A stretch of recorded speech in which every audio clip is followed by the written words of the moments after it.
All right, we are live now. The October live stream for the patrons. No patrons have shown up so far, but Chris Handgartner has. So welcome, Chris.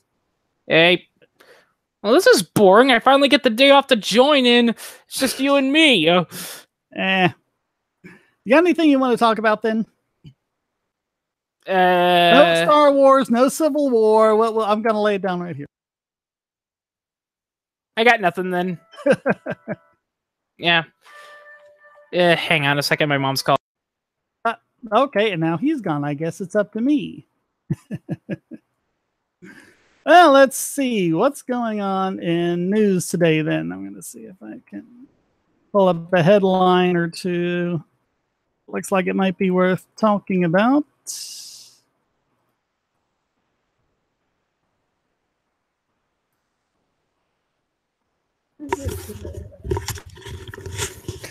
Okay, I'm back. Yeah. But yeah, there's that Facebook data breach. They've come out and given more information about it. And good news, it was only 30 million accounts that were compromised. Yeah. So we're worried it might be as much as 100 million. Just 30 million.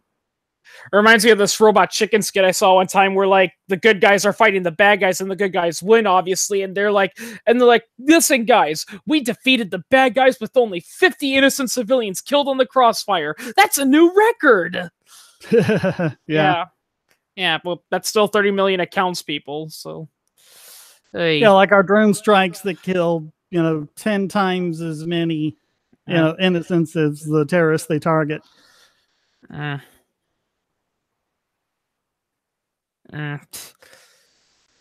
surprised John's not on. I sent a little message in the general staff for your group, but Angry Farman said he would join, but he's got to take some sort of test, so... Yeah, okay. Did you put a link in the shilling on your group, or...? Let me see what I can... I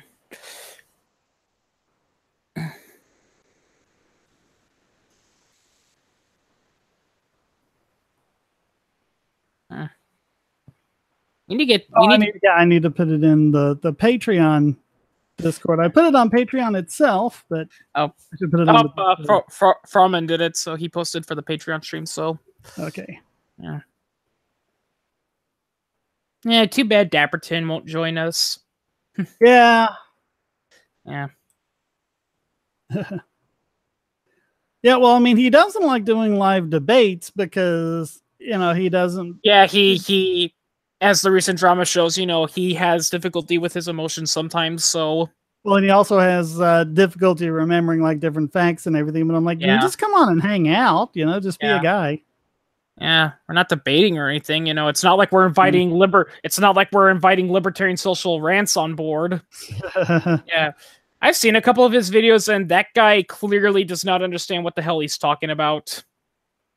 And like I keep saying, at this point, it's kind of inexcusable because, I mean, how much has been produced about how many web pages, how many podcasts, how many videos are there on the subject? Yeah. But don't even get me started on Rational Wiki. No. Yeah. That's a primo example of Killian's Law right there. Yeah. The thing that gets me about Rational Wiki is even when they're on the right side of an issue, the rational side of an issue, they still do a piss poor job in actually arguing it. Yeah. And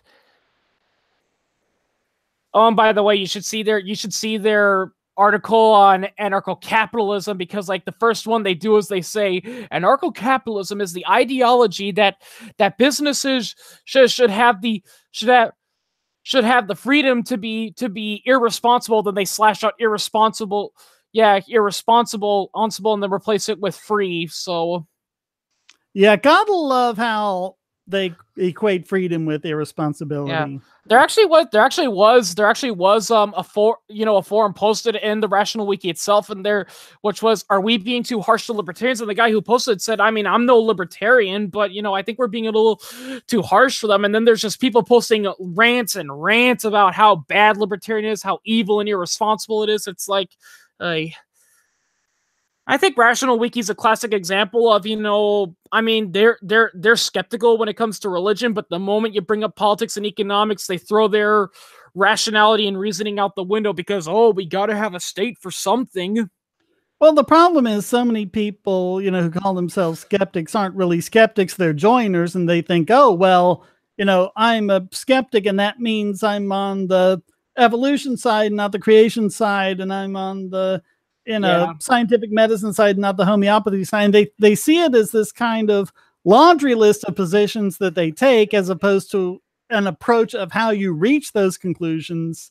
Yep. And then they get this idea of, well, I'm a skeptic, so I'm on the right side, so I must be on the right side with politics too. Yeah, I don't.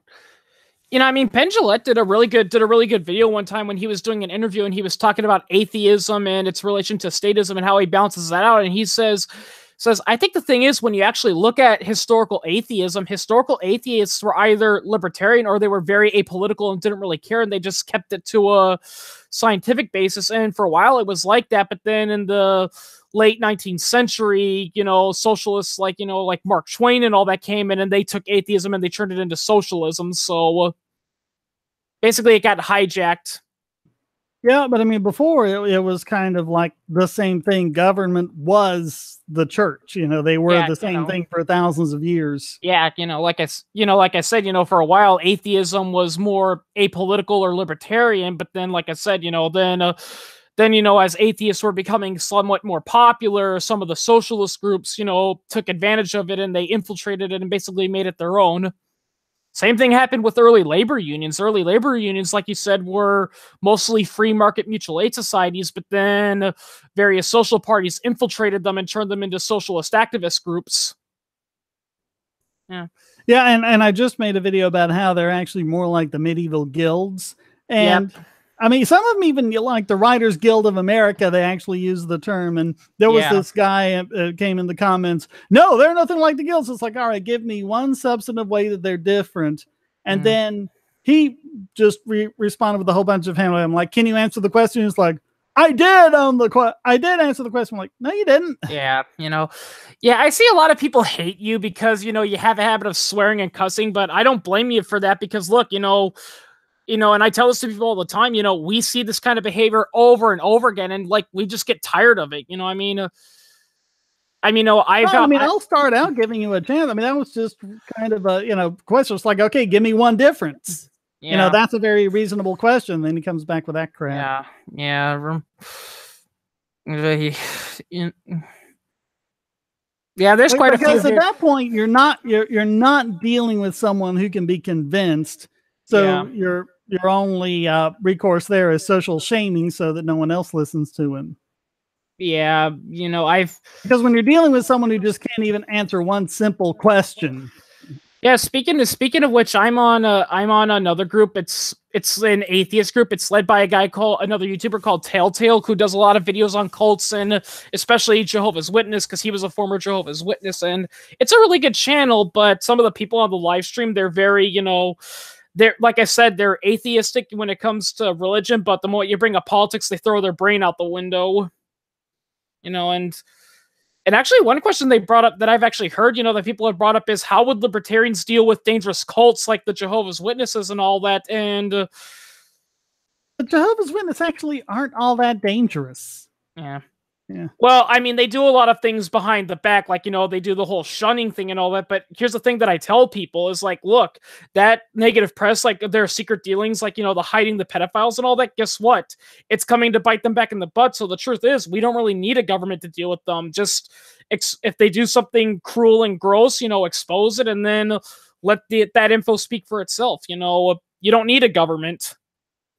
If anything, a government will make it worse because a lot of ex-Jehovah's Witnesses said they love, playing the victim card and all that. And they're like, oh, we were oppressed by the U.S. government and the Nazis. So sending in the federal government to arrest them all, for what they want them to be arrested for, that's just only going to confirm what their crazy belief system. Yeah. Yeah, that's just going to confirm it. Well, a lot of people talk about, the Catholic Church covering up things like that. Remember, the Catholic Church and the Pope is in charge of their own little country there in Vatican City. Yeah, that's the thing. That's the thing. People seem to forget is the Catholic Church, the Vatican. It's not a private enterprise. It's a government. I mean, it is. Vatican City is its own nation. It's not part of Italy, despite what some people think. Well, it's called the Roma See or something like that is. Yeah, and Vatican City's a part of that. I forget how it works. It's something. But yeah, like that. it's. Yeah, I mean, that's what people feel there was. Actually, Vatican City is the smallest country in the world, technically. Yeah, and all it is literally just one giant, palace and bazaar, which are mostly full of, religious, leaders and all that. But yeah, that's the thing people forget. The church, the Catholic Church is not a private enterprise. Same thing with the Protestant church to a lesser extent. A lot of Protestant churches are official churches of that. Like a good example, the Church of England. The Church of England is a government, is a recognized government, group and all that. So. Well, in a lot of other countries, like especially in South America. And here he is. Hey, Johnny. But they all have the Catholic religion as their official religion, and they basically have, they have archbishops and stuff like that in the government making decisions. Yeah, How you doing, Johnny? Okay, then. Yeah. Actually, another question I have also been asked is, how would libertarians deal with groups like the Church of Scientology? And how are they being dealt with now? Yeah, I mean, I say you don't really need to do anything because, contrary to what some people believe, the Church of Scientology, it's actually shrinking. That's actually why. And you've got, Anonymous has done more against the Church of Scientology than anyone. That's actually them in South Park. I've actually heard from some inside sources, that's actually the reason why the Church of Scientology has become more and more, aggressive, towards excommunicated members. It's because they're shrinking. Back when it was growing, L. Ron Hubbard was a nutcase, but he didn't have, his own army, preventing you from leaving. He would just tell people, oh, they left, okay, don't talk to them. But they're becoming more and more aggressive is because they're shrinking and they're trying everything in their ability to keep what members they have left remaining in. Yeah, you don't have to do things like that when you're growing. You only do things like that when you're dying out. Yeah, Yeah, I get that they need to make sure everyone stays in the plantation. Oh, what's that? What do you mean I'm on here? Getting some noise in the background there, Johnny. Oh, well, it is what it is. Yeah. Sadly, our favorite Australian brony won't be joining us. I tried getting Pipsqueak to see if he would come in, but he said, nope, unfortunately, I gotta work. Yeah. Stupid real life getting in the way. That's my line, Richie. Chris. You compare me to Richie one more time, and I'm saying RJ's real name again. Well, I was trying to. This was just when I knew Alive is gonna fix what I verbally do to you, Chris. But this was when I knew, earlier in the week on Monday that I could sandwich this in amongst everything everything else I have going on. So I went ahead and scheduled it in the hopes that giving people a little more notice would do it. Yeah. So well, that worked out. reminds me of that one time during that one period of time where you were basically doing Bogosity, podcasts, without a co-host and all that, and people were starting to wonder, and you had to say in that one podcast, oh, we're still doing that. It's just that every time I try to schedule this podcast, someone, they all have something going on, Yep. Or they have to drop out at the last minute for some reason. Yeah, you had something like that where you had that guy who was willing to co-host. I forgot his name, and then you mentioned at the very last minute, he said, sorry, Shane, something came up. I can't do it. Well, that happens, I'm not mad about it or anything. It's just you do what you do, Yeah, it's just... Also, beep, beep, Richie. By the way, Shane, you mentioned, I mean, you mentioned your daughter goes to charter school, but like, have you ever told her that she should, tell real life historical facts the way they are and not, based on what the school tells you to? Because I know from firsthand experience, the school will punish you if you try to question it based on real life logic, The charter school's pretty good about that. Yeah, well, that's good, because I've heard some people that have said they've gotten in, some libertarians, who are still in school who have gotten in severe trouble because they try to tell history the way it is, and their teacher's like, "Oh, you didn't. That's not how it happened. You got to tell how it happened by the book." I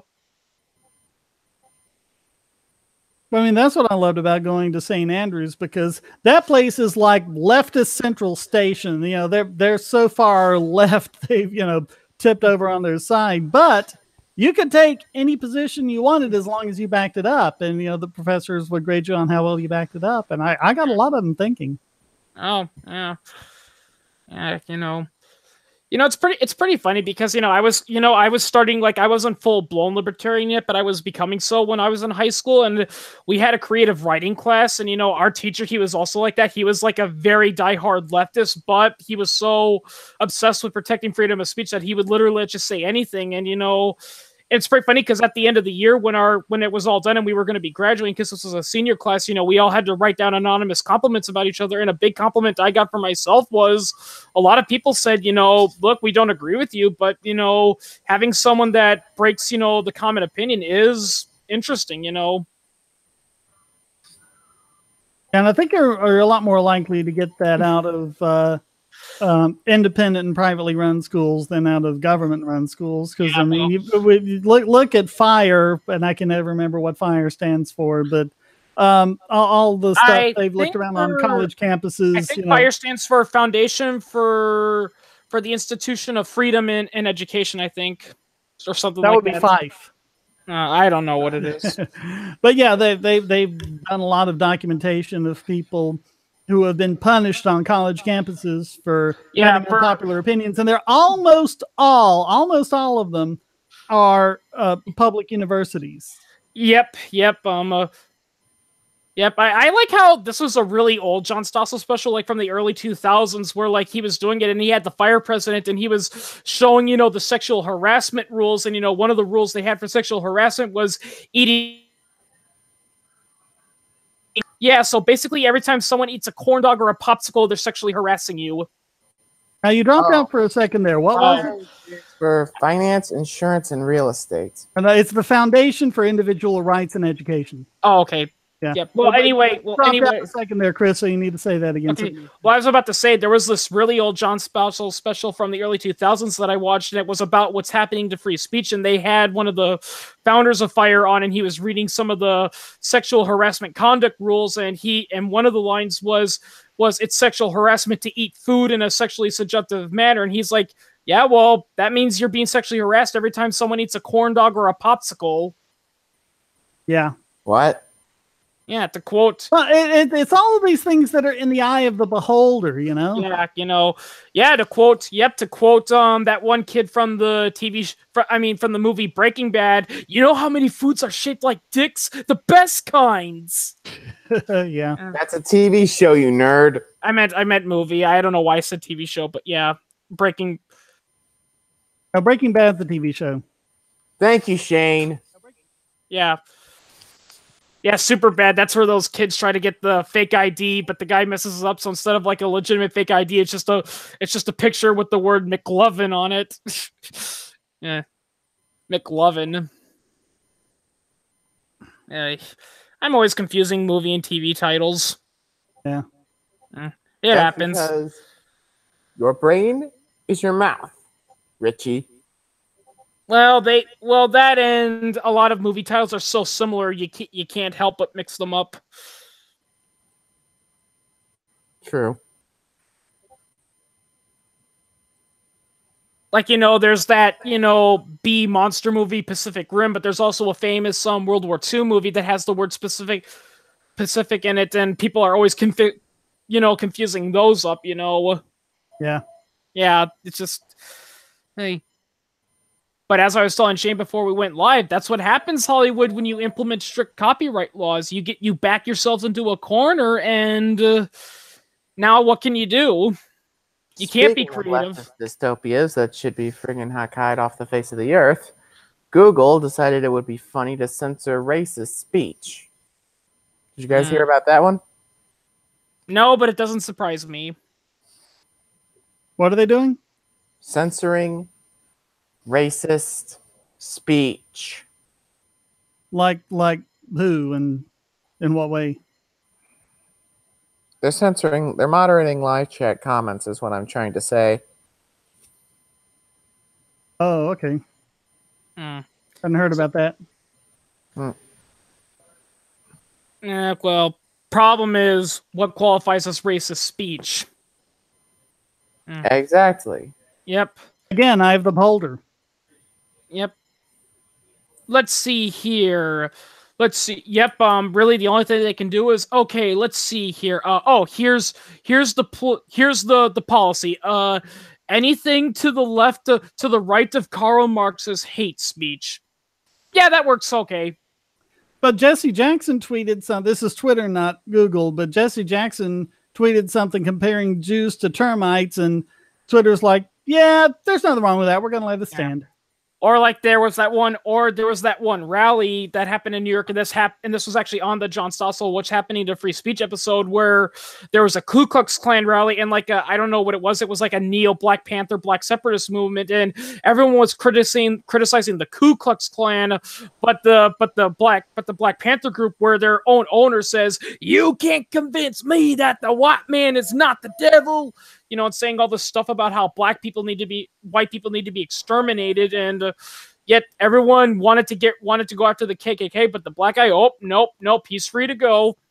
Yeah, the Black Panther is pretty much where every bit as bad as the KKK. Oh yeah, but keep in mind the KKK were founded by Democrats. Yeah, which makes the Dems the most execrable human beings on the face of God's green earth.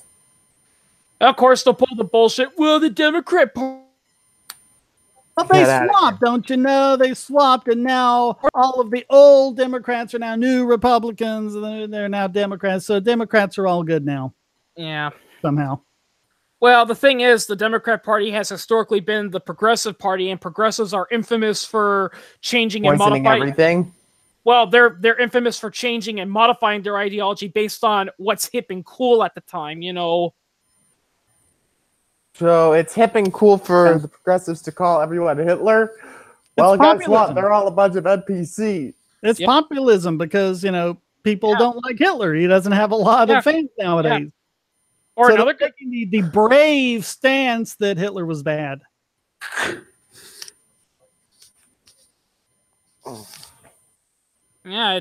Yeah, that's the paradox of populism, is that, you know, populism, ideologically speaking, it changes, is that it's unpredictable because it changes with whatever, you know, the population wants, you know.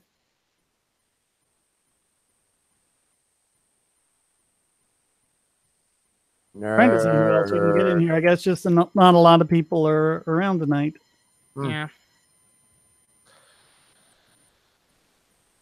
Yeah. We might have had better luck if we'd gone 8 to 10, but I wasn't able to do that tonight. Yeah. And don't even get me started on who in your group, who keeps, trying to insist social mutualism can work, and yet he never explains himself. Bernie Sanders? Well, mutualism is basically, yes, we're free market until you turn your back and go, oh, you're not using that anymore, I'll take it. Yeah, I know. I pointed that out to him. It's like, well, so you respect private property unless you don't see it's being used, and in which you can take it. So, yeah, like you go on vacation. Oh, you're not using your house anymore. I'll move in. Yeah. So, yeah, I basically jokingly told him. So basically, what you're saying when it comes to property rights, squatting is legal. And what about like storage facilities? Someone's got storage for some extra stuff they have, and they just want to get. The clutter, they go, oh, well, all this stuff in the storage room, it's not being used, so I'll just go through and break in and take whatever I want.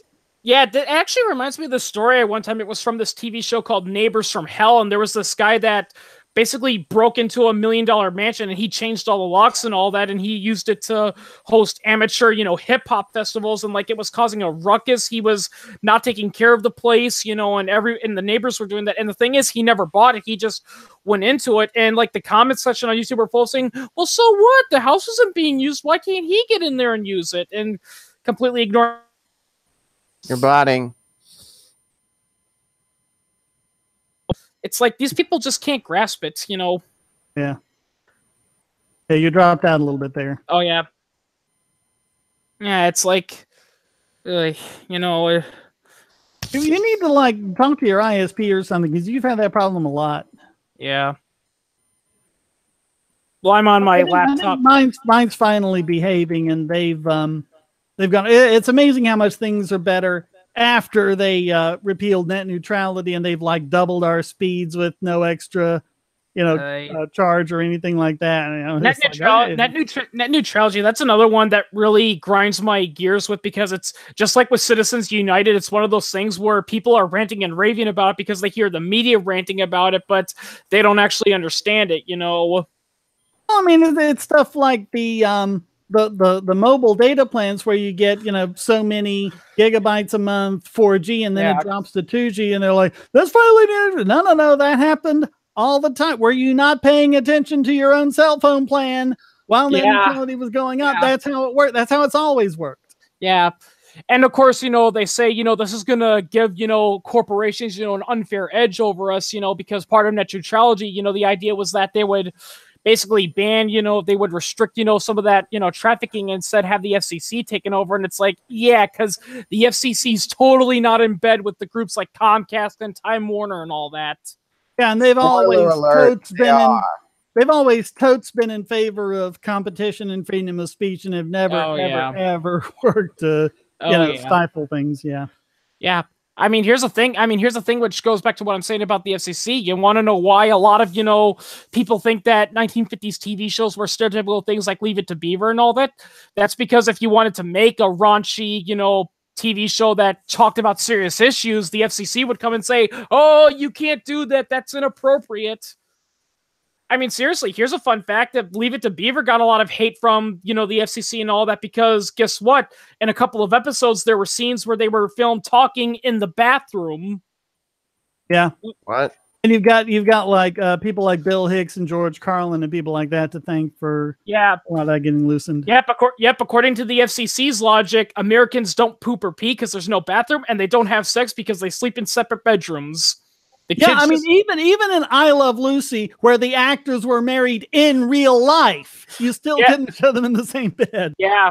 Oh yeah, and pregnancy was a big taboo thing. I mean, that's why when Lucy Ball was pregnant in real life, by the way, they had to mask it up, or they couldn't use the word, and they had to use weasel terms. And like, for instance, instead of her going through morning sickness, she says like she has, something called the crummies or something.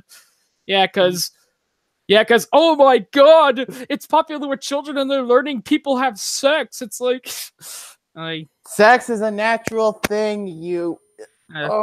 Some people. Yeah. See these statists and pro censorship, and all these guys are the reason why I even bother. Yeah. Yeah, but all that was the FCC, because if you look at the Broadway plays at the time, they were doing a lot more like Detective Story. Detective Story is still a good movie, but it had to be, because of the Hayes office, it had to be toned way down from the Broadway show, because then the Broadway show, a lot of that was about, because this is before Roe versus Wade, a lot of it was about the horror of back alley abortions. Oh, yeah. I mean, a perfectly good example to contradict and show about the censorship is look at some of the books that were being written in the 1950s. They were taking on, politically dark issues and all that. And the reason why, we know about them, but we don't see it on TV, was because the FCC at the time didn't really care too much about, what you wrote about, just as long as you didn't show it on TV, And I mean, all that, in movies, you have the Hayes office, and now you have the rating system. And all of that was so, oh no, we have to do it this way because government keeps threatening to regulate us, when government under the First Amendment shouldn't even have the power to do that at all. Yeah, I mean, when I was in media study class, which was one of the few You're botting. You know, All in the Family and all that. And our teacher mentioned how in a lot of episodes of All in the Family, just for no apparent reason, they would have the toilet flushing. And the producer said in an interview, the reason why they did that was basically a giant middle finger to the FCC, basically because the FCC was pretty big on censoring bathrooms and all that. So they would have a toilet flushing just as a giant middle finger to them. Yeah. Yeah. A lot of shows at the time were doing that. Like Good Times was one that really kind of pushed the boundaries. Yeah. And actually, and WKRP in Cincinnati was more directly about that. You know, the DJs trying to, you know, be entertaining and edgy and dealing with a lot of modern issues on the air while still, you know, trying to stay compliant with the FCC. Yeah. I think Duckman also made fun of that one time where that old TV show, which is criminally underrated, but there's an episode where he accidentally travels in a vortex and he ends up in, you know, the stereotypical 1950s America. And like, I can't remember the exact details, but he's looking for someone and, you know, he comes across a guy and he's like, hey, listen, I'm looking for a really hot girl, you know, and he's like, what do you mean by that? It's like, I'm looking for a hot girl, you know, she's pretty, you want to have sex with her? What sex? Okay, whatever. Yeah, oh, great. Now I got to take a leak. Where's your bathroom? What's a bathroom? Dude, what the hell's wrong with you? And then the guy's like, oh, you're not a communist, are you? And then everyone's like, oh, communist. And they're doing like the pod people thing. Yeah, last season on Supernatural, they had an animated episode where they met the Scooby Gang. And of course, Dean kept trying to pick up Daphne, and Daphne was completely clueless as to what he was talking about. Yeah.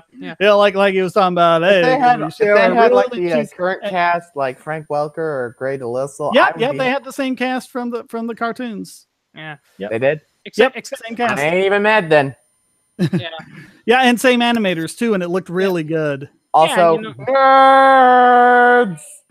Yeah. But it was stuff like he was saying to Daphne, it was like, well, maybe we could share a room together. And she was like, boys don't share rooms with girls, silly. You know, just completely clueless. Just you know, I mean, that's like it wasn't even, you know, a thing.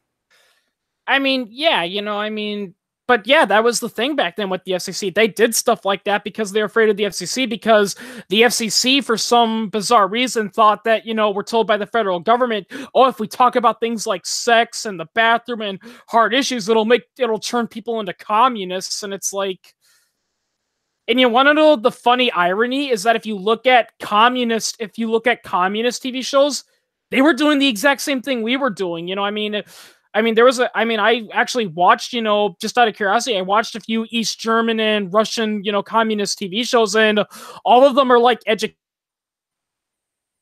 dropped again. How to be a farmer, and you know, and oh, how beautiful communism is. Everyone's a happy, you know, farming peasant. It's like, yeah, they're just doing the exact same thing we were doing in the 1950s. But it's like before the Hayes Office movies were doing like there was one where it was a movie about a girl in the Ozarks who's forced to marry this guy, and then like her family, before he can consummate the marriage, you know, they hunt him down and kill him. And they were doing it to, you know, try to raise awareness of the fact that this sort of thing really is going on and it's perfectly legal. And they were doing it because they wanted to make forced marriage of children illegal. But, you know, once the Hayes Office started coming in, they couldn't do things like that anymore. Yeah, you know, I was actually mentioning this a couple days ago. You know, it's another classic play and movie that really gets that really gets misinterpreted a lot is A Streetcar Named Desire, because I remember, you know, reading and watching it, and the comments are full of people saying, oh yeah, Stanley's an evil bastard, he deserves to be tied to a tree. And yeah, don't get me wrong, Stanley does some really messed up stuff in that play, but here's the thing that gets ignored. The woman, I forgot her name, she kind of brought it on a little bit, because when she arrived, all she did was criticize him, you know, right from the get-go. All she did was she was like, oh, why are you married to Stanley? He's a brute, he's worthless, he's uneducated. And really what Stanley did at the end, you know, wasn't because he was a stereotypical toxic masculine man. He was broken, you know, he was already stressed out, and this woman, you know, dictating what he should and shouldn't do, he just snapped, you know, really the whole point of that play is basically to show that, you know, the glory days, you know, especially in the South, the glory days of the plantation people, they were over, you know, so that was the whole point of it. Yeah. Yeah, and the girl, you know, who was the sister of Stella, she couldn't Blanche, that was her name. Yeah, she couldn't handle it. You know, I mean, she goes completely insane by the end of it, you know. And she wasn't mentally stable to begin with. You know. Yeah, and I feel I have to bring up again, you know, when things things that are, you know, completely misinterpreted, you know, Uncle Tom's Cabin, which is not a great book, but somehow people say, you know, they use Uncle Tom to mean this, you know, complete traitor to the black race or something, when, you know, he's actually this great guy in the book. Yeah. And, you know, he endures being beaten for 2 days and doesn't say anything so that the other slaves can escape, and ends up dying from his wounds. So yeah, people really misinterpret the work, you know what I mean? And don't get me started on Catcher in the Rye. Yeah. Yeah, it's like, I mean, I haven't read the book, but a lot of people have read it, and they've said it's like, I remember, you know, how our teachers talked about how it was an evolutionary thing in writing, and how it was censored because it had cutting edges, and some people read it and they're like, all it is just a kid, it's just a teenage kid going through angst and complaining about how much his life sucks. Yeah. I mean, it's like, that's nothing new. We can find books like that all over the place, some of which were more serious, you know, I mean. And a lot of people agree that whatever the guy's name is, Colin or something, you know, he was not, you know, he didn't even have a good reason to be angsty. He was just a spoiled brat, you know. Well, I mean, that's like when people read Starship Troopers and say, oh, well, Heinlein was a socialist. It's like, no, he didn't write it as a handbook. Yeah, you know, well, people love to misinterpret that Starship Troopers. I think that's actually why when you actually read the book, it ruins the movie Starship Troopers and just comes as a big slap to the face. And actually, a lot of people I know who are in the military that have read the book, they hate the movie because, I mean, Paul Van Hoven even admitted in an interview, you know, like he read the book as part of his requirement, but then he's like, yep, I hate the book. I'm not going to follow it. I'm going to make fun of it instead. It's like, I hate directors like that. It's like, you gotta have some respect for the source material, even if you don't agree with its message, because if you don't, then your movie's not gonna look bad, you know? Yeah. I think that's the reason why I hate Starship Troopers now growing up, is because when I watch it, it's such a cynical, you know, nihilistic movie, you know? The book was about, you know, camaraderie and working in the field and working together and all that, and yet, you know, Starship Troopers was like, yeah, look at all these stupid people going in to die and all that. And well, the book was like the ultimate war novel, because I forget how it was portrayed in the movie. I've excised most of that from my memory. But in the book, the bugs were beasts. They had no intelligence, you know, no sentience or anything like that. You know, they were doing military action against the bugs the way, you know, we'd exterminate termites in our house. Yeah, you know, so there wasn't any moral ambiguity with it or anything. Yeah, you know. Yeah, but then, you know, Paul Hoven, you know, tries to imply that, you know, the bugs might be intelligent and we're the invaders. And it's like, buddy, that's not what the book's all about. You know what I mean? I remember when he made good movies. The original message and moral of the book gets destroyed, you know, in the movie. It's like, I remember when he made good movies. Yeah. Yep. You know, the biggest irony I find, you know, especially with Paul Van Hoven, is the RoboCop movies and all that, and well, he only did the first one. Well, and the irony, well, with the RoboCop movies and all that, is that, you know, they love to portray Omni consumer products as being this all evil thing, but especially in RoboCop 2, it's like, you know, now that I look back at it, I'm like, okay, they're an evil corporation because they want to clean up Detroit and make it less crime riddled and all that. I mean, yeah, I disagree with what they're trying to do to execute it, but it's like they're trying to make Detroit a more cleaner, brighter city, and that's bad because... Well, and they were less evil in the first one because it was really just Ronnie Cox's characters and a few others, yeah, you know, who were corrupt. But, you know, the rest of them was about, it's like, hey, let's take things traditionally done by government, you know, like law enforcement, like space travel, and do it privately and see if we can do it better. Yeah, you know, it's... And, you know, because Detroit had messed up so badly that the police union just went on strike, and then the city crumbled after that. And so Omni was trying to say, okay, how can we step in and help deal with this situation? Oh, yeah, you know. in all honesty, in the sequel, you know, I think that's the reason why we like RoboCop. And in all honesty, that's the reason why, in a way, speaking, the police force in the movie is kind of the bad guys. Is because, like you said, you know, I mean, because the police messes up so much, many of the police officers go on strike and all that, and it's only a teeny tiny handful of officers that are still dedicated to their job that are going out there, and that's why they're getting killed and overwhelmed by these criminals. Is because the police, you know, department, the higher ups of there, they've given up. You know, the government doesn't care anymore about Detroit. I like how the least evil character in RoboCop 2, I mean, aside from, you know, Murphy and, you know, I forget what his partner's name is, but I mean, of the, like, the big players, the least evil one of them is the drug dealer. And he's like, look, you want to know why there's all this crime around drugs? It's because it's illegal. Let us give people the drugs they want cheaply and safely, and they won't be committing all these crimes. Yeah, I've been smelling it down here all the time. We can hear you, Chris. Sorry, my mom. Just personal family issues, but hear all the little domestic disputes coming over the microphone. So. It's nothing new. I've kind of grown tolerant to it. So, what happened to Johnny? He kind of dropped down on us. He said he was just checking up on us, and then he left. So, yeah. I forgot to turn my mic on. Oh, at least I didn't say the N-word, or else I'd end up like John Schneider. You know. Yeah, I work at Papa John's, and it's just hilarious because it's like, and my fellow employees agree with this at all. You know, we had to watch this video, and like the new CEO, you know, he's like, I am so sorry for what John Schneider did and all that, and they're doing all these changes. They're removing John Schneider from the list. We've renamed a couple pizzas that used to be called John's Favorite, and it's like, yeah, Mr. CEO, guess what? I've looked it up on both social media and in real life with our customers. Almost nobody cares.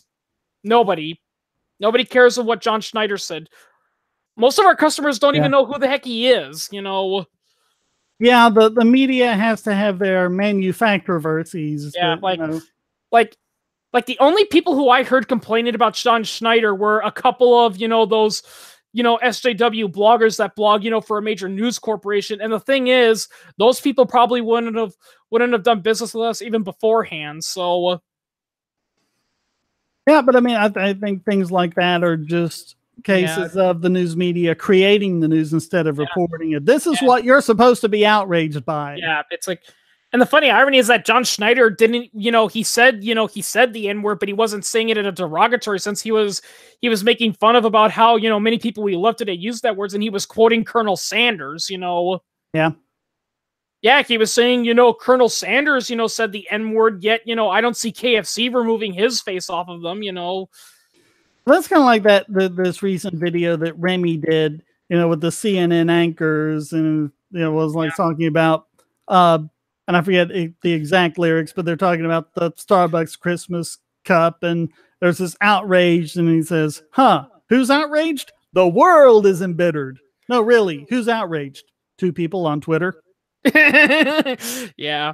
You know, it kind of reminds me of that conversation you were having about how everything can't be about, and it goes back to first principles about how everything cannot be C because that contradicts A and B. That reminds me of this thing I did and I really pissed off, you know, a couple people on a forum one time, you know, because they were talking about how, well, gender roles and behaviors are all, you know, social based, and you learn that from your parents beforehand. There is no natural difference between men and women. And I'm like, well, that doesn't pass the smell test, because when you think about it, if that were true, we wouldn't be talking about it, because there would be no starting point. You know, there'd be no starting point, because when humans first developed, you know, because nobody had that mindset, there's nothing to learn it from, so we never would have learned it. So it's a paradox. You know, I mean, as one person pointed out, you know, even though it's wrong to stereotype people, the sad truth is that stereotypes do have an origin base. You know, I mean. Yeah, I mean, it's like, you know, you can have smart characters or dumb characters as long as they're white male, but if they're a black guy or a woman, you can't have a dumb character because then you're saying all black people are dumb. No, Yeah, it's just portraying this one character. Like, I mean, as one person pointed out, and by the way, this guy was black when he pointed this out, you know, but he said, you know, the reason why the stereotype of blacks, you know, sounding stupid and eating watermelon and fried chicken, it comes from the fact that, you know, pre and post, you know, Civil War South, that is basically what blacks were. You know, when blacks were freed, you know, after the Civil War. That's what we eat here. We eat fried chicken. We eat watermelon. Yeah, those are staples of Southern life. Yeah, and again going back, you know, to the stereotypical, you know. And you dropped out again. Because that's what they talked like back then. Because the blacks, you know, when they were freed after the Civil War, they didn't just magically go to college and become smart. All that they had to start from the bottom, you know. And it took them a while. It's like a lot of people, they read the Uncle Remus books and they say, "Oh, it's racist because of, you know, how he talks." What he was trying to do when he wrote that, because the slaves he heard the stories from were Gullahs, and he was trying to do a phonetic representation of the Gullah language, which is a Creole language between English and some West African languages, and he was trying to preserve that and preserve the pronunciation. Yeah, you know, it's like, you know, I mean, it just comes with the thing, you know, I mean, you know, like I said, you know, I mean, there is, you know, I mean, yeah, like I said, stereotyping isn't right, but at the same time, there was an origin for it. You know, stereotypes didn't come out of nowhere, as one guy quoted, I forgot who it was, you know, he said that, you know, yeah, you shouldn't base other people based off of that, but at the same time, you can't. It's just as wrong to say a stereotype is never true. Yeah, you know, it's just as wrong because it is true, you know, but, you know, I mean, you know, I mean, and if anything, it's actually toxic to do that because, you know, the best way to fight a stereotype is to know about it and not let it get to you, you know. Whereas if you bury your head in the ground, you're just going to become a self-fulfilling prophecy, you know. Once again, I come back to the fact that, you know, if you're a white Southerner, then they can stereotype you all you want and make fun of your accent and everything, and that's fine. Oh, yeah, that's another thing, too, yeah, because it's totally not racist to portray, you know, all Southerners as being stereotypical neo-Confederates who are inbred, and they pull out their double-barrel shot. Yeah, inbred, toothless hayseeds, and, you know. Yeah.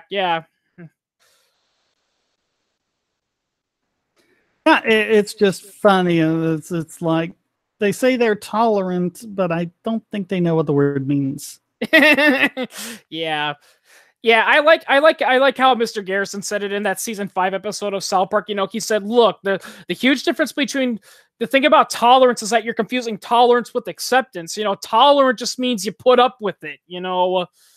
Just means you put up with it, you know, like you tolerate a bad cold, or you tolerate that screaming kid, or you tolerate that screaming kid in the restaurant, you know, you can still, you know, not like it or, you know, criticize it. It just means, you know, you just put up with it, you know.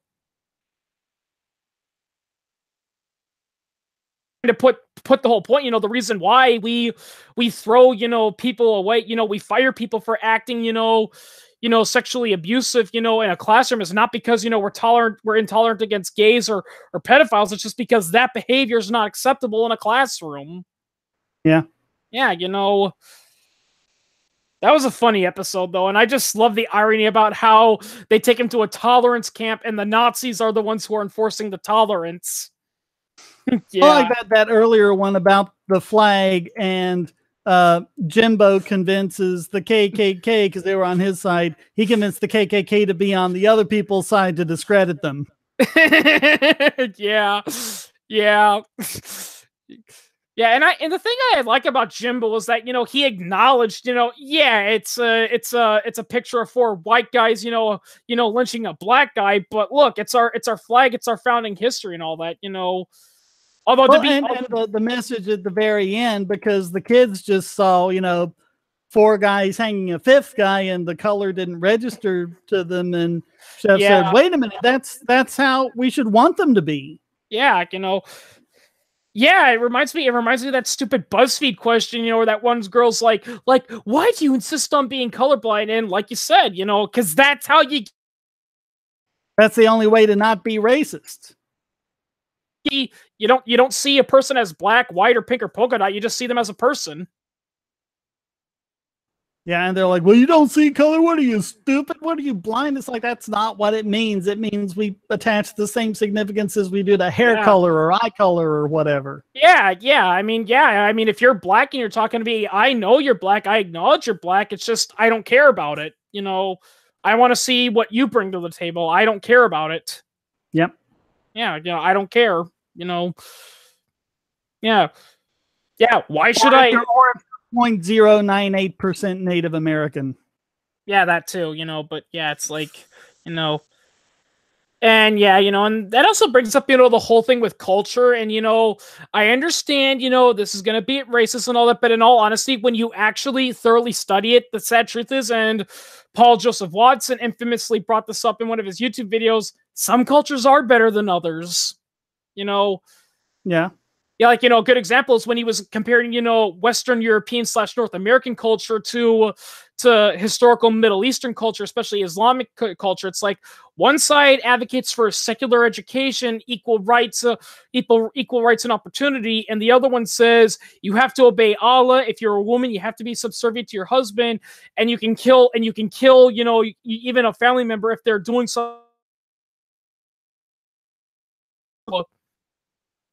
You know, I was watching a video by David Stewart and all that, and he brought up an interesting point about that whole thing about, you know, Islamic culture versus Western culture. And he says, I honestly think they actually know Islamic culture is terrible, but the thing is because they're postmodernist Marxists, and in that sense, you know, all cultures are equal. That's why they say, yeah, but the United States is imperialist and capitalist, is because they have to downplay it because, you know, because obviously Islamic culture is heavily flawed and has issues with it, but because they're all equal, they have to bring Western culture down to that level so they can justify it in their mind.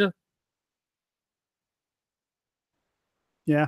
Yeah, you know, I mean, you know, people, I mean, it really gets me when they say things like, oh, well, you know, it was Europeans that enslaved everyone. It's like, well, Europeans enslaved people at a time when everyone on the planet was enslaving people. It was Europeans who came up with the idea of, wait a minute, maybe this isn't something we should be doing. Yeah. And as Milton Friedman brought up in one of his speeches, you know, yeah, the Europeans did some really, really bad things to the Native Africans, but at the same time, they also introduced a lot of ideas. You know, I mean, the irony about is that I see so many, you know, African communists that say, you know, we need to get rid of Western ideology, and I'm like, communism came from Western ideology. Well, you know? and it's like, okay, apartheid was evil. Glad it's gone. It deserved to go. But shouldn't we just as much be against what's going on there now with the wiping out of a lot of white farmers? Yeah, I know. I mean, and it's just crazy seeing them how to downplay that, or they even justify it. You know, it's like, you know, a perfectly good example. You're talking about, you know, how two countries, you know, that ended slavery with violence, you know, and you mentioned Haiti. Guess what? Here's something that they don't say about Haiti. You know what the Haitians did after they gained their independence? They went on a genocide, and every single white person, regardless of their ideology, was massacred. Well, it's not quite true, because if you were an abolitionist, they just classified you as not being white. Oh, so if you were on their side, they would say, okay, we just won't count you as being white. The real white people are the enslavers. But still, yeah, they were still pretty vicious. Yeah, they were killing people. In fact, some historians actually believe it was the Haitian Revolution that actually led to slavery. You know, led to a lot of people in the South wanting slavery to be enforced, because some of the white people who were being massacred, they managed to escape, and they went to places like Florida, and they told why they came to the United States. And a lot of people were scared. Well, we don't want that happening here. And that's the whole point. You know, I mean, they were afraid that was going to happen. So it's a classic example of a good cause having unintended consequences. Yep. You know, I mean, yeah, I'm not saying I want, I support slavery, but, you know, slavery needs to be done peacefully, because if you try to end it violently, you're going to end up with like what happened with the United States and Haiti. You know, you're going to end up with innocent people dying, and then you're just going to create tension, you know? Yeah, but I mean, that's usually the way it is when you try to, like, you know, people do a violent overthrow of a terrible regime, probably 95 times out of 100, what they put in its place is just as bad. I mean, you had the French Revolution. Yeah. Of course, they went around basically beheading everybody they didn't like. Okay, well, now that's over with. Let's put this Robespierre guy in charge. Okay, he did some cool things. He, ended slavery and things like that. But then, it just ended up being a complete paranoiac engaged in the reign of terror, and everything is like, well, okay, we got to assassinate him. Now who are we going to put in charge? Well, how about this Napoleon guy? Yeah, I saw a video about that Maximilien Raspois or something. It's French, I can't pronounce it, but yeah, it's like, every time someone, brings up the French Revolution and say it was a great marvel and the right step forward, and European politics, just bring him up, because once he took power, he was giving out guillotine beheadings like as if he was on Oprah. You're getting beheaded, you're getting beheaded, you're getting beheaded, you're all getting beheaded. And if he even thought that you had an opinion that was contrary to his, he was having you carted off to prison. Yep. Not to mention also what they did to the French royal family was really atrocious, because the truth is, and many historians have pointed this out, the truth is a lot of the problems with France weren't really the monarch's fault. I mean, they certainly didn't help and they played a role, but it wasn't their major problem, because there was more to the French monarchy than the king and queen. There was also their parliament and all that, and their parliament was where a lot of their economic issues came from, because they were voting, to give all this money away to their connected people and all this cronyism, Yeah. And the funny irony was that Marie Antoinette, she was actually trying to stop Parliament to a lesser extent. I mean, yeah, she didn't help, and she was, known to be a reckless spender, but she still was the one who brought up and said, look, guys, we got to control our spending because we're bankrupting the nation. The only reason she got beheaded was because she was Austrian, and at the time, the French didn't like the Austrians, and she was basically a scapegoat, basically. Yeah. Yeah, yeah, and in all honesty, I laugh at people who... Hey, dropped out again. Like, there's... Oh, that's why I laugh at people who like to portray the French Revolution, especially when you see some of those plays, that like to romanticize it, because it's like, no, it wasn't the freedom of people rising against, the oppressed. It was just political parties massacring each other. Yeah. Yeah, it's just... Well, and a lot of it, more people need to read Jonathan Swift. The Lilliputians divided into the big Indians and little Indians, and yeah. I actually brought up, Gulliver's Travels one time to some people. We were talking about religion and how...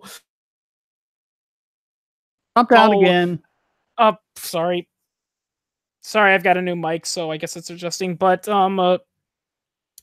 we were talking about in Gulliver's Travels and how they were making fun of, the arguments between the Catholics, and the Protestants and all that. And one person said, oh yeah, I remember that book. And it's so funny how like those two tribes are at war over how they make their eggs for breakfast. And I pointed out, yeah, that was to make fun of how the Protestant and Catholic Church were constantly fighting over each other. And one thing they were fighting over each other was, how do we baptize people?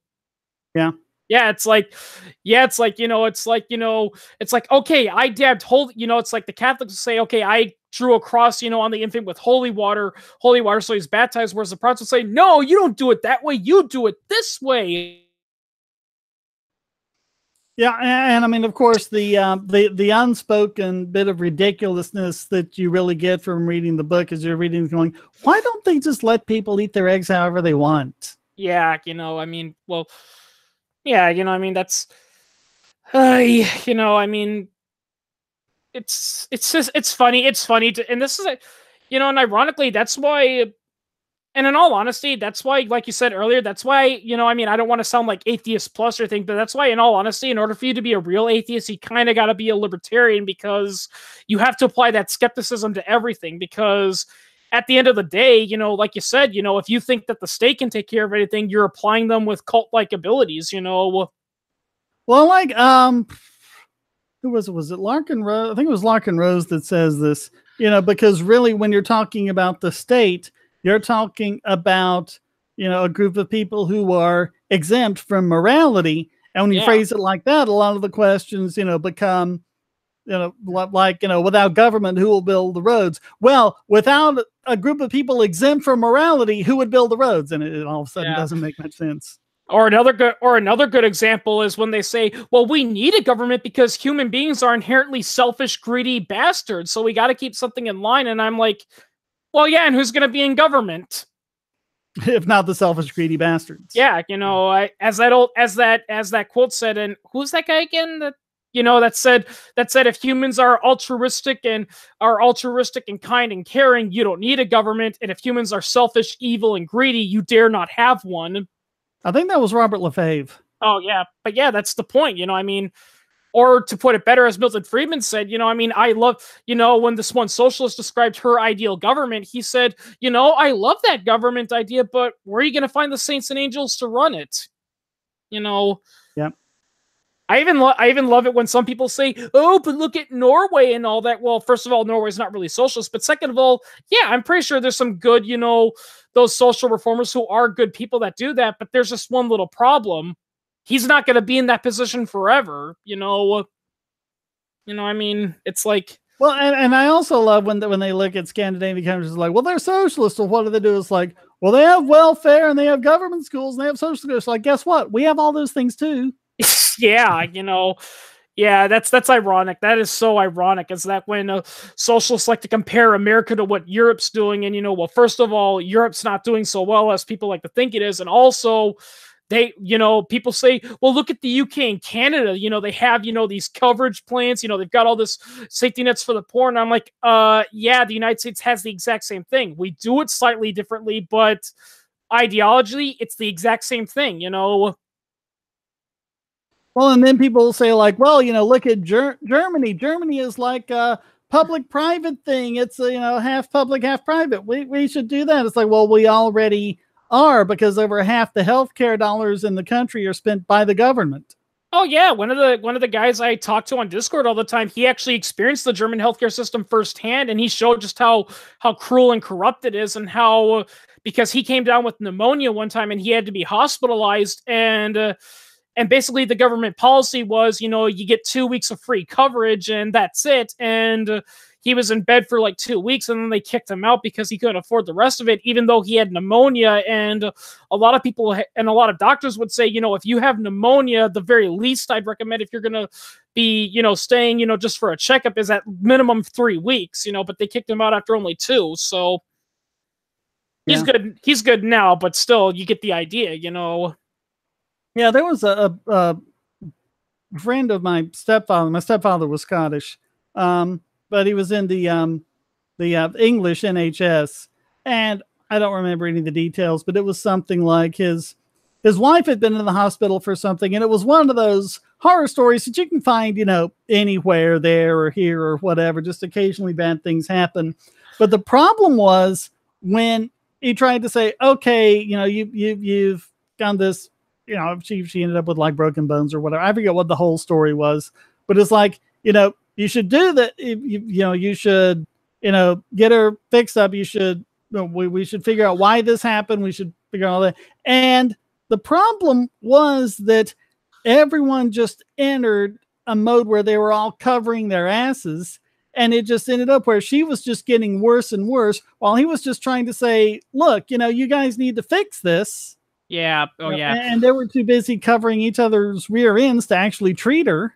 Oh yeah, and of course, people. Some people love to pull the classic. Well, I'd rather wait a few months than be stuck with a mountain of debt and all that. And I want to ask them, oh yeah, well, what happens if let's say one day you wake up, you've got this really nasty cough. Several weeks go by, it doesn't get better, and then one day you have a really nasty coughing fit and you see blood. You go to a doctor and they say, oh my God, you've got. It should, we see a tumor in your lungs. It's like, oh my, I need treatment immediately. Okay, we'll schedule you for 6 months ahead of time. Yeah, and what does cancer do, people? It spreads. It has a habit of spreading, So yeah, it's easier to think that kind of mindset. Like if you don't have something like nothing too severe, you've got you've got a cold that hasn't gone away for like a week or something. But when you're in a life or death situation like that, you need to if you're diagnosed with cancer, you need to start treatment almost immediately. Because you don't know if as if diseases don't progress. Yeah, yeah, they act as if, diseases or problems, don't progress. Even broken bones, are deadly if they're not properly treated because, your bones won't form properly. You might develop a blood clot, stuff like that. I mean, well, it's like when I was, I had those rounds of surgeries after I was hit by a drunk driver. I had to have several rounds of surgery on my arm, and there was one point, so like the doctor was like, okay, we really need to make sure that we get this taken care of, because if this goes on much longer, you're going to lose the use of your arm. And they did some arthroscopic surgery and a couple of other things, and they were able to give me most of my mobility back. But the point is, if we had waited, I would have lost the use of my arm. And one of the big wait lists in the UK is for orthopedic surgery. Yep. So if I had been in the UK and I'd been, stuck in somewhere I had to be on like this 6-month long waiting list, I wouldn't be able to use my right arm. Yeah, it's just, yeah, that's just, that's the problem, I mean, and yeah, don't get me wrong, I mean, I don't like the US system any more than they do. God, I hate it when they compare it, when they say, oh, so you're saying you're in favor of the US healthcare system? No, but the thing you need to realize, the US system is much closer to what you want than what we want. Yeah. Yeah, Well, really, the only problem with our system is it just costs so much. Because, all the politicians have passed laws to protect their insurance cronies. Yeah, I tell that to people too. I tell you what you said in that video, how to argue for universal healthcare system. I tell people all the time, the United States does not have a healthcare system. We have one of the best, healthcare systems in the world, and new drugs and evolutionary treatments are coming up all the time. The problem we have is that it's so daggum expensive, and that's an economic issue, not a healthcare issue. And we need to be approaching it as that, Yep. That's the problem, is that people are treating healthcare like it's a social political issue when it isn't. It's just an economic issue,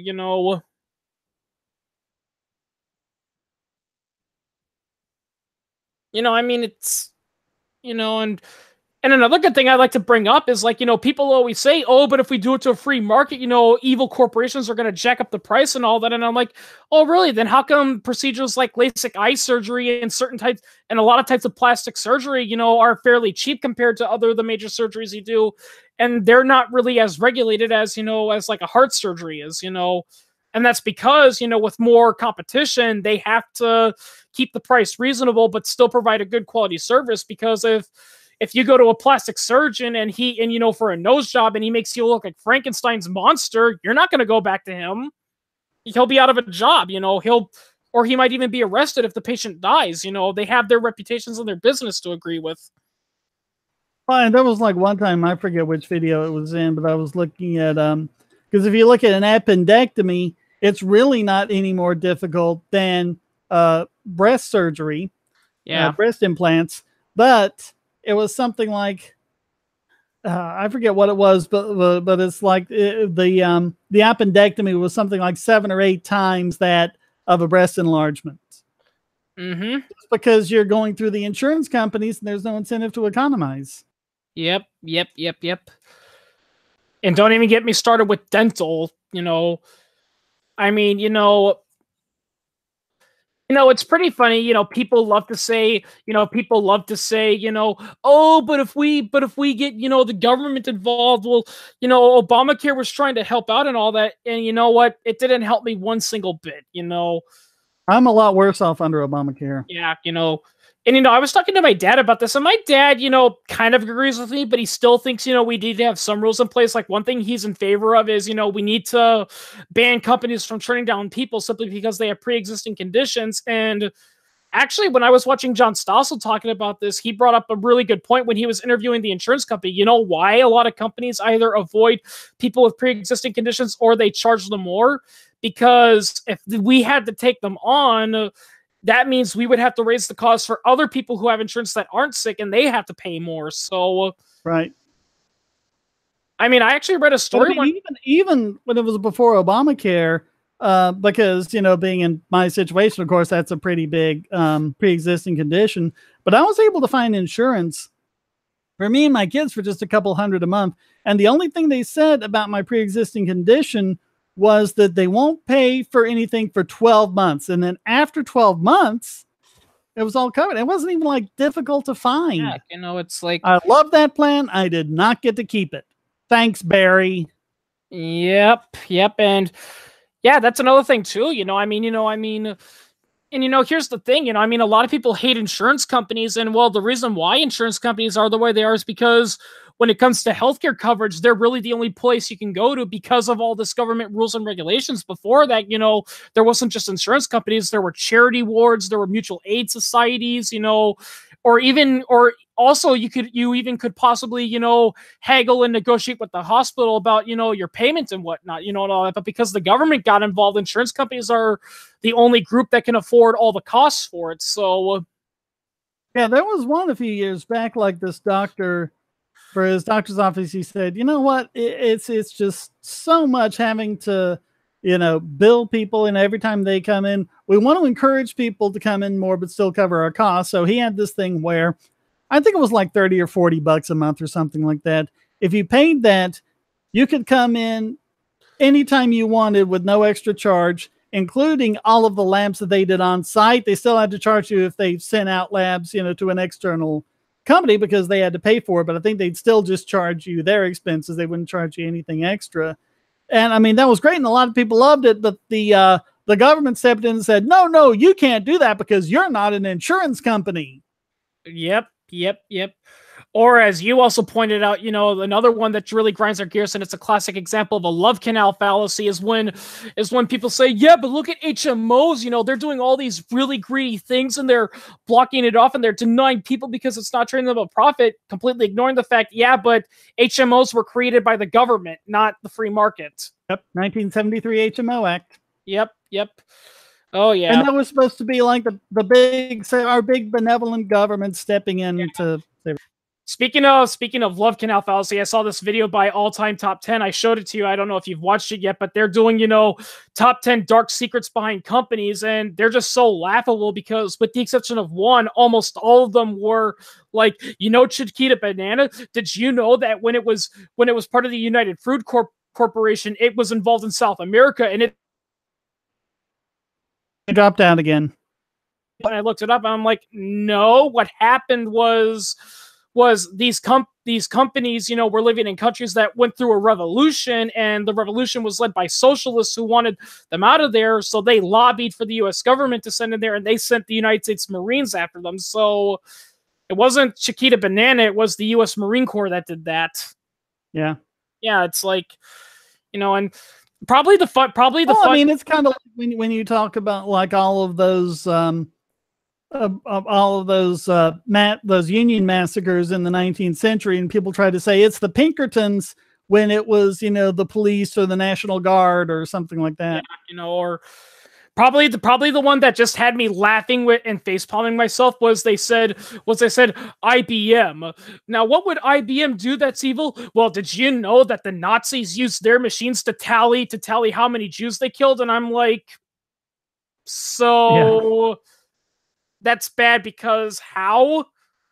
It's like, yeah, that's like exactly equivalent of IBM executives pushing Jews into ovens. Yeah, those are exactly that's totally doing that. And it's pretty funny because it's one of those things where it's like, oh yeah, the Nazis used IBM machines in their things, but I'm pretty sure the British, the United States, and other countries did that because they were the most reliable and cheapest machines. The Nazis... for a while there, it was that or these really slow, clunky mechanical tabulation machines. With IBM machines, you could get the job done in like weeks instead of months. Yeah, another thing I also love is like they go with heralds with like, Henry Ford, and they say, yeah, did you know that Henry Ford praised Hitler and he loved Hitler and all that? It's like, yeah, he did praise Hitler, but he praised him in 1936. And the Holocaust wasn't initiated until the 1940s. I mean, yeah, there was Kristallnacht and all that, but the anti-Jewish programs didn't really take place until well into World War II, Well, you had some of them. They knew they were moving the Jews to concentration camps, but they had no idea what was going on there. And I mean, I love, I think this was 1940, the Charlie Chaplin movie, The Great Dictator. Chaplin later said that if he had known what was going on in those concentration camps, he would never have been able to make the movie. Yeah, it's like, and like Groucho Marx, of course, was Jewish, and there was a there was a verse originally in Lydia the Tattooed Lady, where I forget what the first part of the lyric is, but the next part of the lyric is, when she sits down on Hitler, and because no one knew what was up to it. And then once, in the middle of World War II, and then after, when they were trying to do all the things, they went through and they themselves cut that verse out of the movie. I mean, the songwriter, everyone wanted that verse cut out because they just had no clue that Hitler was up to all those horrible things. Yeah, it's just, but the thing about the Holocaust because I've read about the Holocaust that a lot of people don't realize is that the Nazis were so good about keeping it secret that, believe it or not, even Hitler didn't 100%. Shows that Hitler kind of felt slightly regretful about that because, like, you cut out, so you need to start over. I was about to say, the funny thing about the Holocaust is that the Nazis were so good at calculating it and all that and keeping it secret that even a lot of Nazis didn't know what was going on in there. Even Hitler had very vague, things of what they were doing there. And there's actually an interesting story I read about where Hitler never stepped foot on a concentration camp, and out of curiosity, he wanted to go to one to see how it was working. And one of his personal secretaries showed him, the pictures of what was going on down there. And after that, he said, well, you keep doing that because we got to get rid of the Jews, but I never want to step foot in one of those things. Yeah, even he couldn't handle it. Yeah, Yeah, I mean, they didn't even know until after the war was over and they liberated the concentration camps and saw the state they were in and started hearing all these horror stories. And it was like they really couldn't believe it. I mean, here's another fun fact. Even the guards that were working in the camps, later in interviews, even they were shocked at, oh, yay, we got someone. Yay. Hey, Marianne. Hey, kitty cat. Yeah. Finally, we got someone. But you were saying, Chris? Yeah. Finally, Kitty. It was just me and Shane for a while. I mean, Johnny was here with us for a little bit, but... First time in a stream of Shane Killian. Awesome. Yeah, it's great to hear your voice. Yeah. Nice to meet you on stream. So what have you been up to? Me? Watching a few funny let's play game videos, playing some Stardew Valley, enjoying my day off from work overall. Cool. Yeah, Stardew Valley, a lot of my friends are getting into that. It is a fun you and game. Chris were both able to get the day off. Otherwise, I'd be very lonely right now. Yeah. Yeah, it's like, a bunch of... Yeah, I mean, it's pretty funny because a bunch of people said they would join, but they didn't. Like... Travis sounded like he wanted to join in, but then he's not here, so I don't know where he is. So, yeah, I know he has internet issues. Yeah, but yeah, unfortunately, Pipsqueak, who normally likes to join these chats, he's not here because something's wrong with him. So, because he's got to work, and yeah,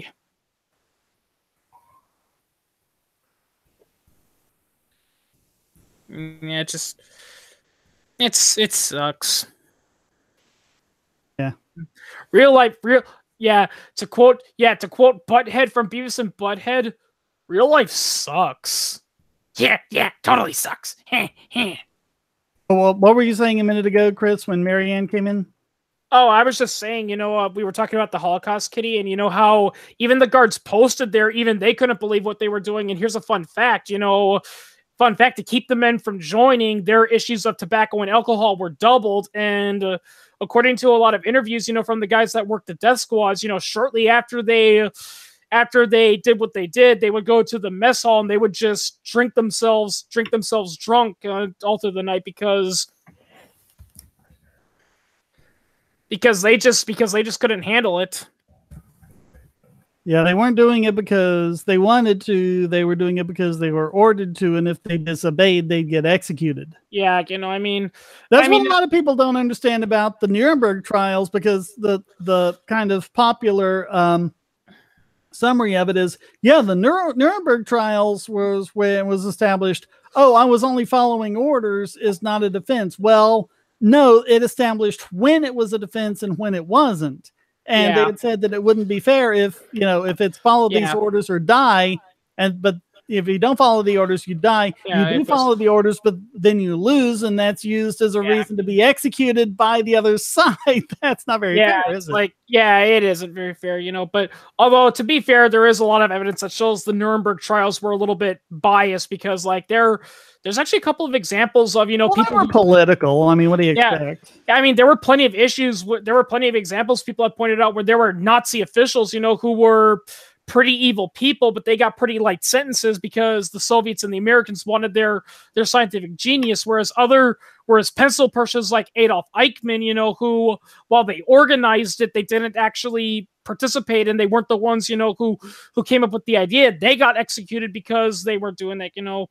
That's actually the controversy with Adolf Eichmann that a lot of people have. It's not that they're saying he was guilty or not. It's just that a lot of people felt, you know, he didn't deserve to be hanged because, you know, yeah, he orchestrated it. But here's the thing, and many people pointed this out: Adolf Eichmann was a political pencil pusher.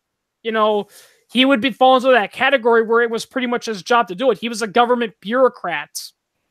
Well, and I mean, if you look at all the times when Allied countries had done substantively the same thing and nothing really happened to them, you know. Oh yeah, yeah. Because I mean, George W. Bush, Barack Obama, Dick Cheney, Condoleezza Rice, all these people should have been put on trial for war crimes under the criteria established by the Nuremberg trials. Yeah.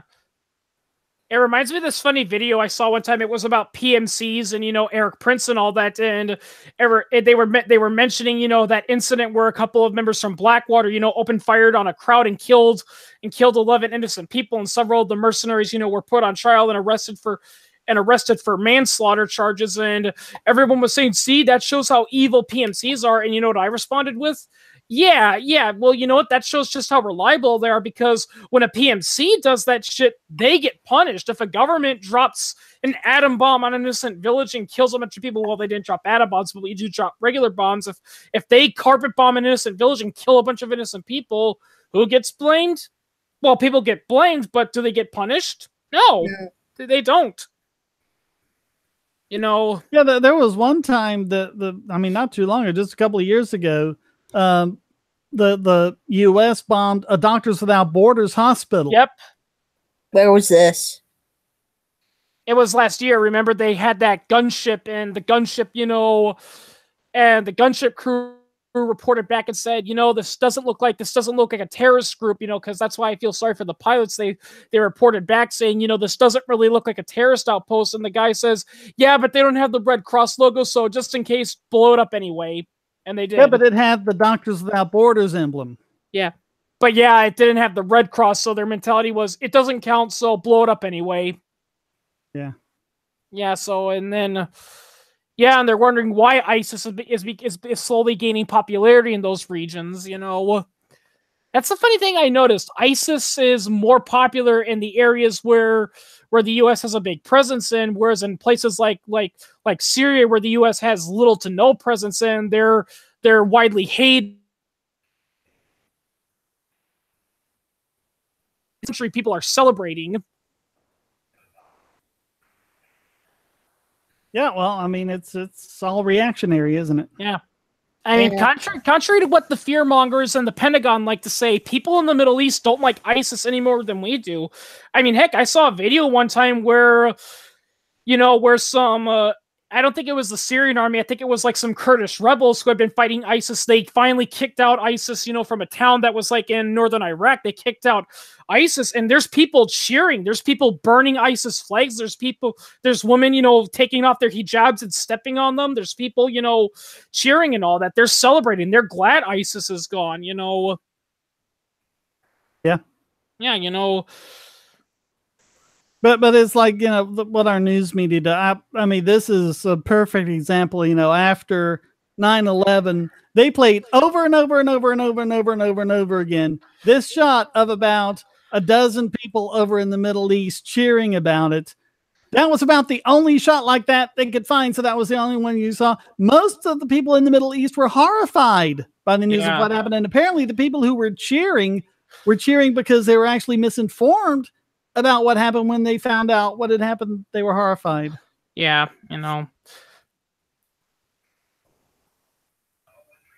But yet that one little clip was used to drum up all this sentiment. Yeah. Yeah, so that's also my response to that question. That one guy said, I don't know who it was. It was that one host who asked a libertarian, well, let me ask you this. What if you found out there's a terrorist who's about to set off an atomic bomb in Iran, and the Pentagon tells you the only way they can stop him right then and there is with a drone? First of all, it's creating that. It's basically Pascal's wager in a way when you think about it. It's just Pascal's wager, A combination of Pascal's wager and the trolley problem. Yeah, it's like... Oh, and my personal favorite, when people say the ends, always justify the means, is like, and I said, you mentioned that, is, that is that situation where they're like, there's a train splitting off in two tracks. On one end, there's 2 people, but on the other end, there's 7 people. What do you do? And they say, see, the fact that you saved 7 people just shows the ends justify the means. And it's like, but you pointed out, no, it's just that it's a really tragic thing. And the reason why you're saving the 7 people is not because the ends justify the means. It's just because you're trying to reduce the damage,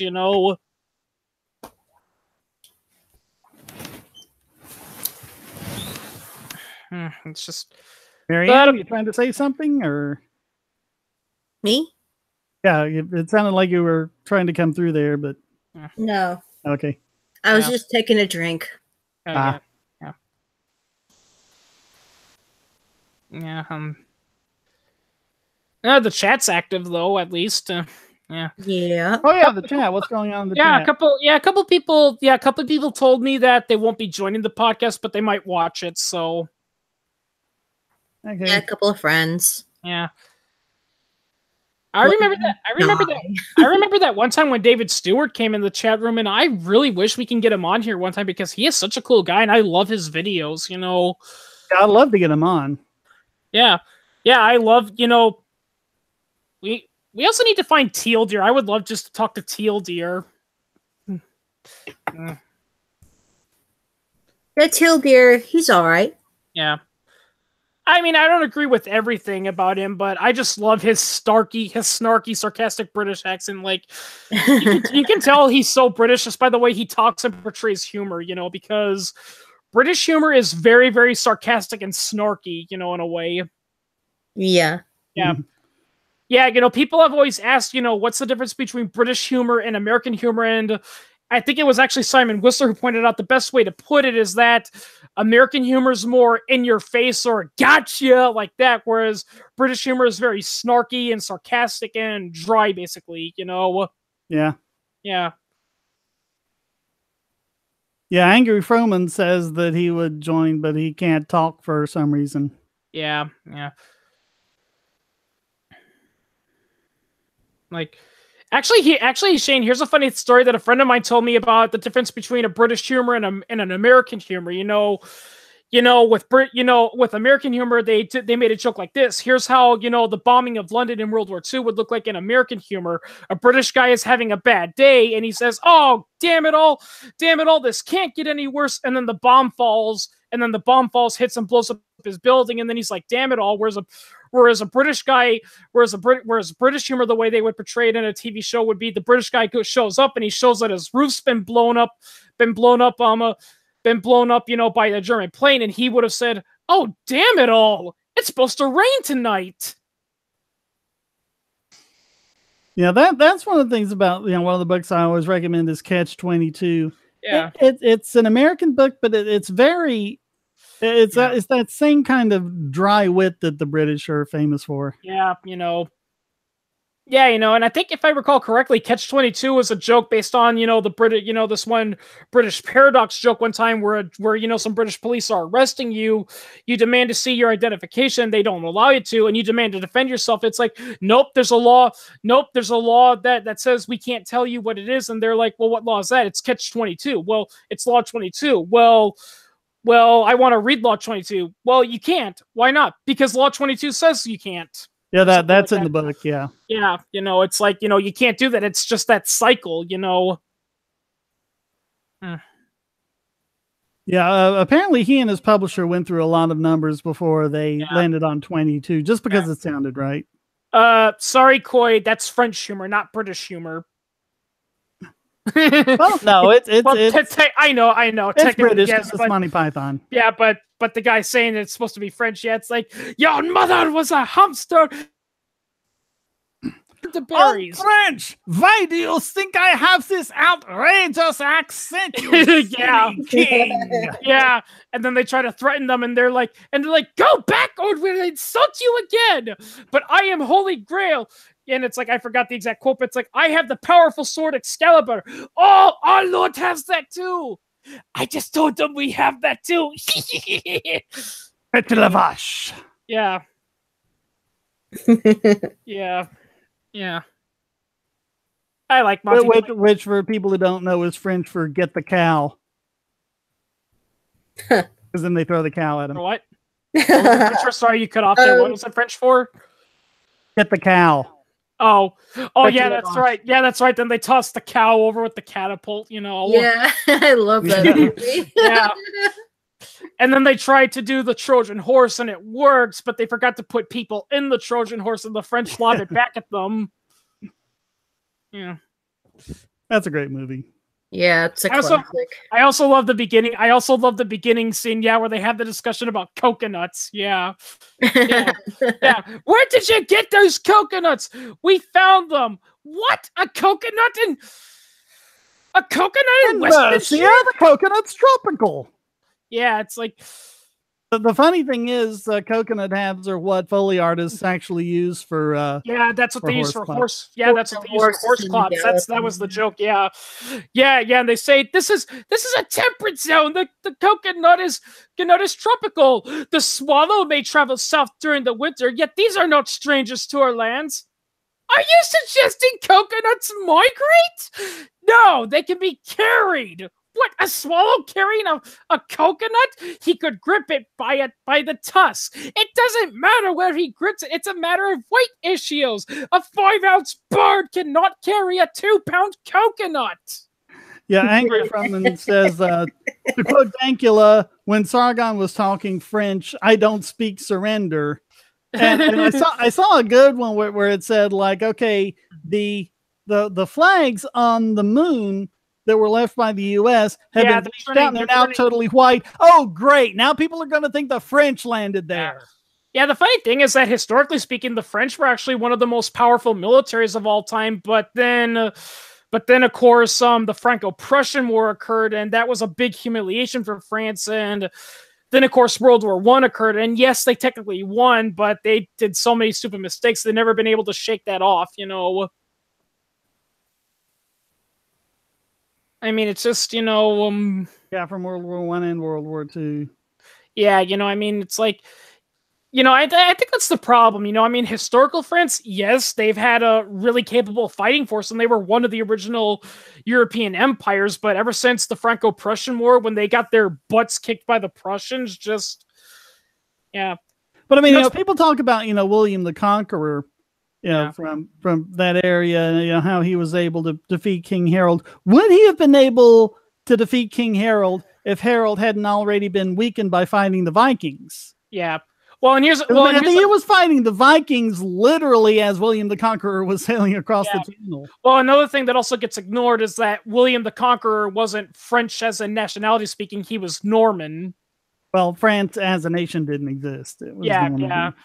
Normandy. Yeah, well, a lot of nations in their current form didn't exist. They were just, a series of kingdoms. And when words like the United Kingdom and France did occur, they're referring to it in a continental context, as in they're referring to the landmass, but not the nation.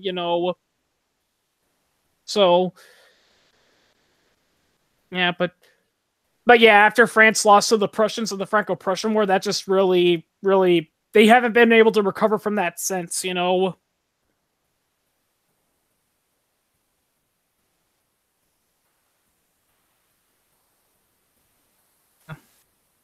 And of course, subject, I guess. Well, I was about to say, and also don't forget the funniest joke in the world. Oh yeah. Yeah. Everyone who hears it dies laughing. Yeah. They had to translate it one word at a time. Yeah. Well, here's the thing. I actually type just as a joke on my, because I talk with Pineapple a lot and he's German, and I text in the entire joke and I posted it to him, and he's like, "You do realize that's just gibberish, right?" I'm like, "Yeah, I know it's gibberish, but you don't get it." He's like, "No," and then I showed. Then he's like, "Oh, that's it." Yeah. Yeah. Yeah. Yeah, because they couldn't actually come up with a joke that made people die laughing. Yeah. Although that happened with the goodies. Yeah. There was an episode where they covered the ancient Lancastrian martial art of Eki Thump. Yeah. Which consists of running up to someone and hitting them on the head with a black pudding. And there was this guy he was in really bad shape. He suffered several heart attacks and was on his last legs, but he saw that and he laughed so hard that it induced a fatal heart attack and he died. And his widow wrote this beautiful letter to the goodies about, because they gave him, they made his last moments enjoyable when he had been suffering for so long. Yeah, I think an actual documented instance of someone laughing to death. There's actually been a few of them. If I recall correctly, there's been a few of them actually. But here's the thing, though, is that, as you pointed out, contrary to popular belief, it's not, in all the few cases where people have died. Oh, I was about to say, you can die of laughing. There has been a few cases, but as you pointed out, it's not like, you read something so funny and then you just laugh and laugh until you choke to death. Like, in all the cases where someone has died of laughing, they had some sort of pre-existing condition, like a heart problem or respiratory issue that caused it. So, yeah. So the worst that'll happen for you if someone tells you a really funny joke is that you'll just end up in a coughing fit, and that's about it. Yeah. Yeah. Makes sense. Yeah. Which I experienced one time because I was watching, it was a compilation of game show fails, and I was laughing so hard I almost choked on the soda I was drinking because I was laughing so hard. Yeah. Yeah. Yeah, I think the one that got me was they were doing Wheel of Fortune, and the answer was a group of well-wishers, but the guy guessed a group of pill pushers. And another funny one was, and actually kind of goes back to what we were talking about earlier. It was, Wheel of Fortune, and the topic was, a play or something, and the title was A Streetcar Named Desire, but the M hadn't been guessed yet. And the guy's like, "Okay, guess." And he's like, "K? No." A Streetcar Naked Desire. Yeah, and when the next contestant got the right answer, Regis congratulated her, but he's like, "But before I congratulate you, I want to see this guy's play."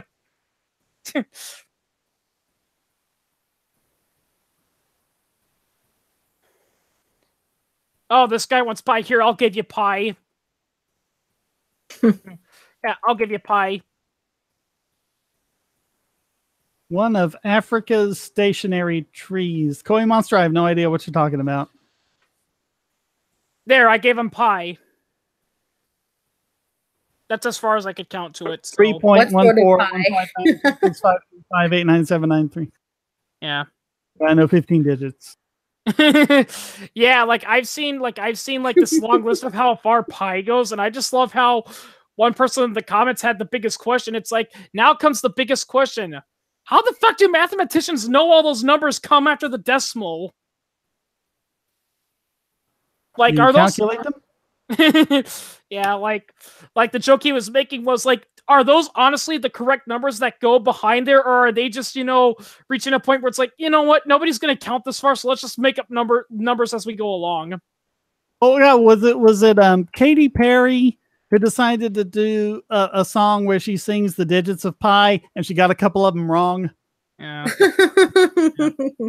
Oh. Here's But another. It was something like, you know, she messed up like number 41 and 42, you know. Yeah. And what people were saying was, if you know pi to 30 digits, then you can describe a circle the size of the observable universe to the accuracy of the width of a hydrogen atom. So Wow. if you're basing it off of Katy Perry's song, you're wrong, but it's probably not going to matter.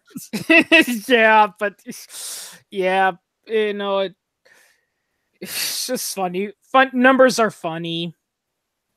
I memorized the 15 in high school because I figured that was probably good for any use I could possibly have for it, except for the cases where it's so important that I would use a reference to look it up.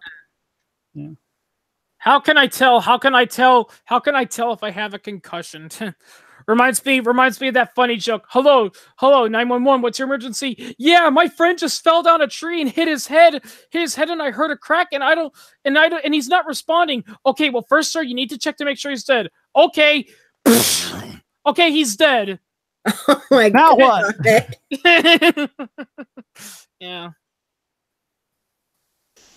Yeah, it's not an exact value of pi angry because it goes on forever, but yeah, they've got billions of digits of it. Yeah, it's one of those things where every now and then there's a record about it, just like every now and then there's a record of who's found the largest prime number.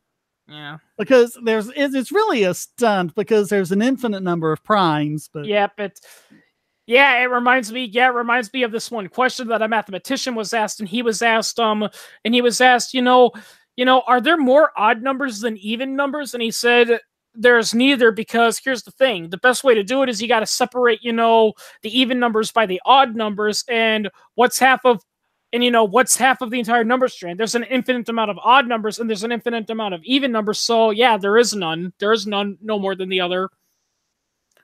Yeah, well, and they're both countably infinite. So really, there are just as many even numbers as there are integers, even though integers are both the even and the odd numbers. Mm-hmm. Yeah. Because they're both countably infinite, so they're both the same. Yeah, okay, Shane, here's another way to for an American to piss a British guy off is show them the information is when a British guy shows, you stupid American, it's maths, not math. Yeah, well, guess what? Our version is correct because maths, comes from mathematics, but mathematics isn't plural, and the reason why people think it's plural is because of a mistranslation from Roman. Yeah. Yeah, because the Roman word for mathematics, I think, is mathematica, and people say, oh, there's an A at the end, so that means it's plural because that's what the Romans used to do, but it turns out it also was used, as an adjective enhancer, so... Yeah, it depends on which declension or whatever you're talking about. My brain hurts when I get to that part of Latin. My daughter's taking Latin and is actually doing really good, but I told her, it's like, look, when you get to declensions, you're on your own. Yeah, it's Executioner, if you're being serious about this, if you're not just just having fun or whatever, if you're actually wondering, then yeah, you probably need to go and get checked out. If you're honestly wondering if you have a concussion, seek medical attention, please. Yeah, seek medical attention before your brain swells. Yeah, because then that's really gonna hurt. Yeah.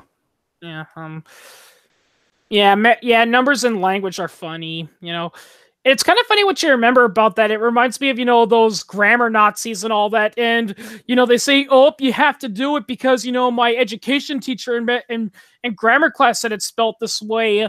But it turns out the people who came up with those rules based it off of Latin. But here's the thing. English isn't just based off of Latin. It's based off of many languages. Like, really? Yeah, it's a bunch of different, which I think pretty much every language is. Yeah, a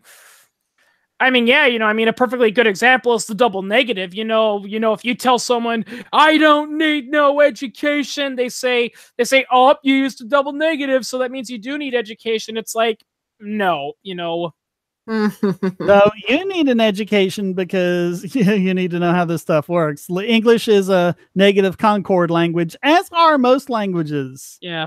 The languages that aren't negative concord are the exceptions. Yeah. Well, if you're Well, serious, executioner, then get someone to drive you to a hospital or call 911 or something Yes. like that. Check yourself out. Don't take chances here. yeah. That's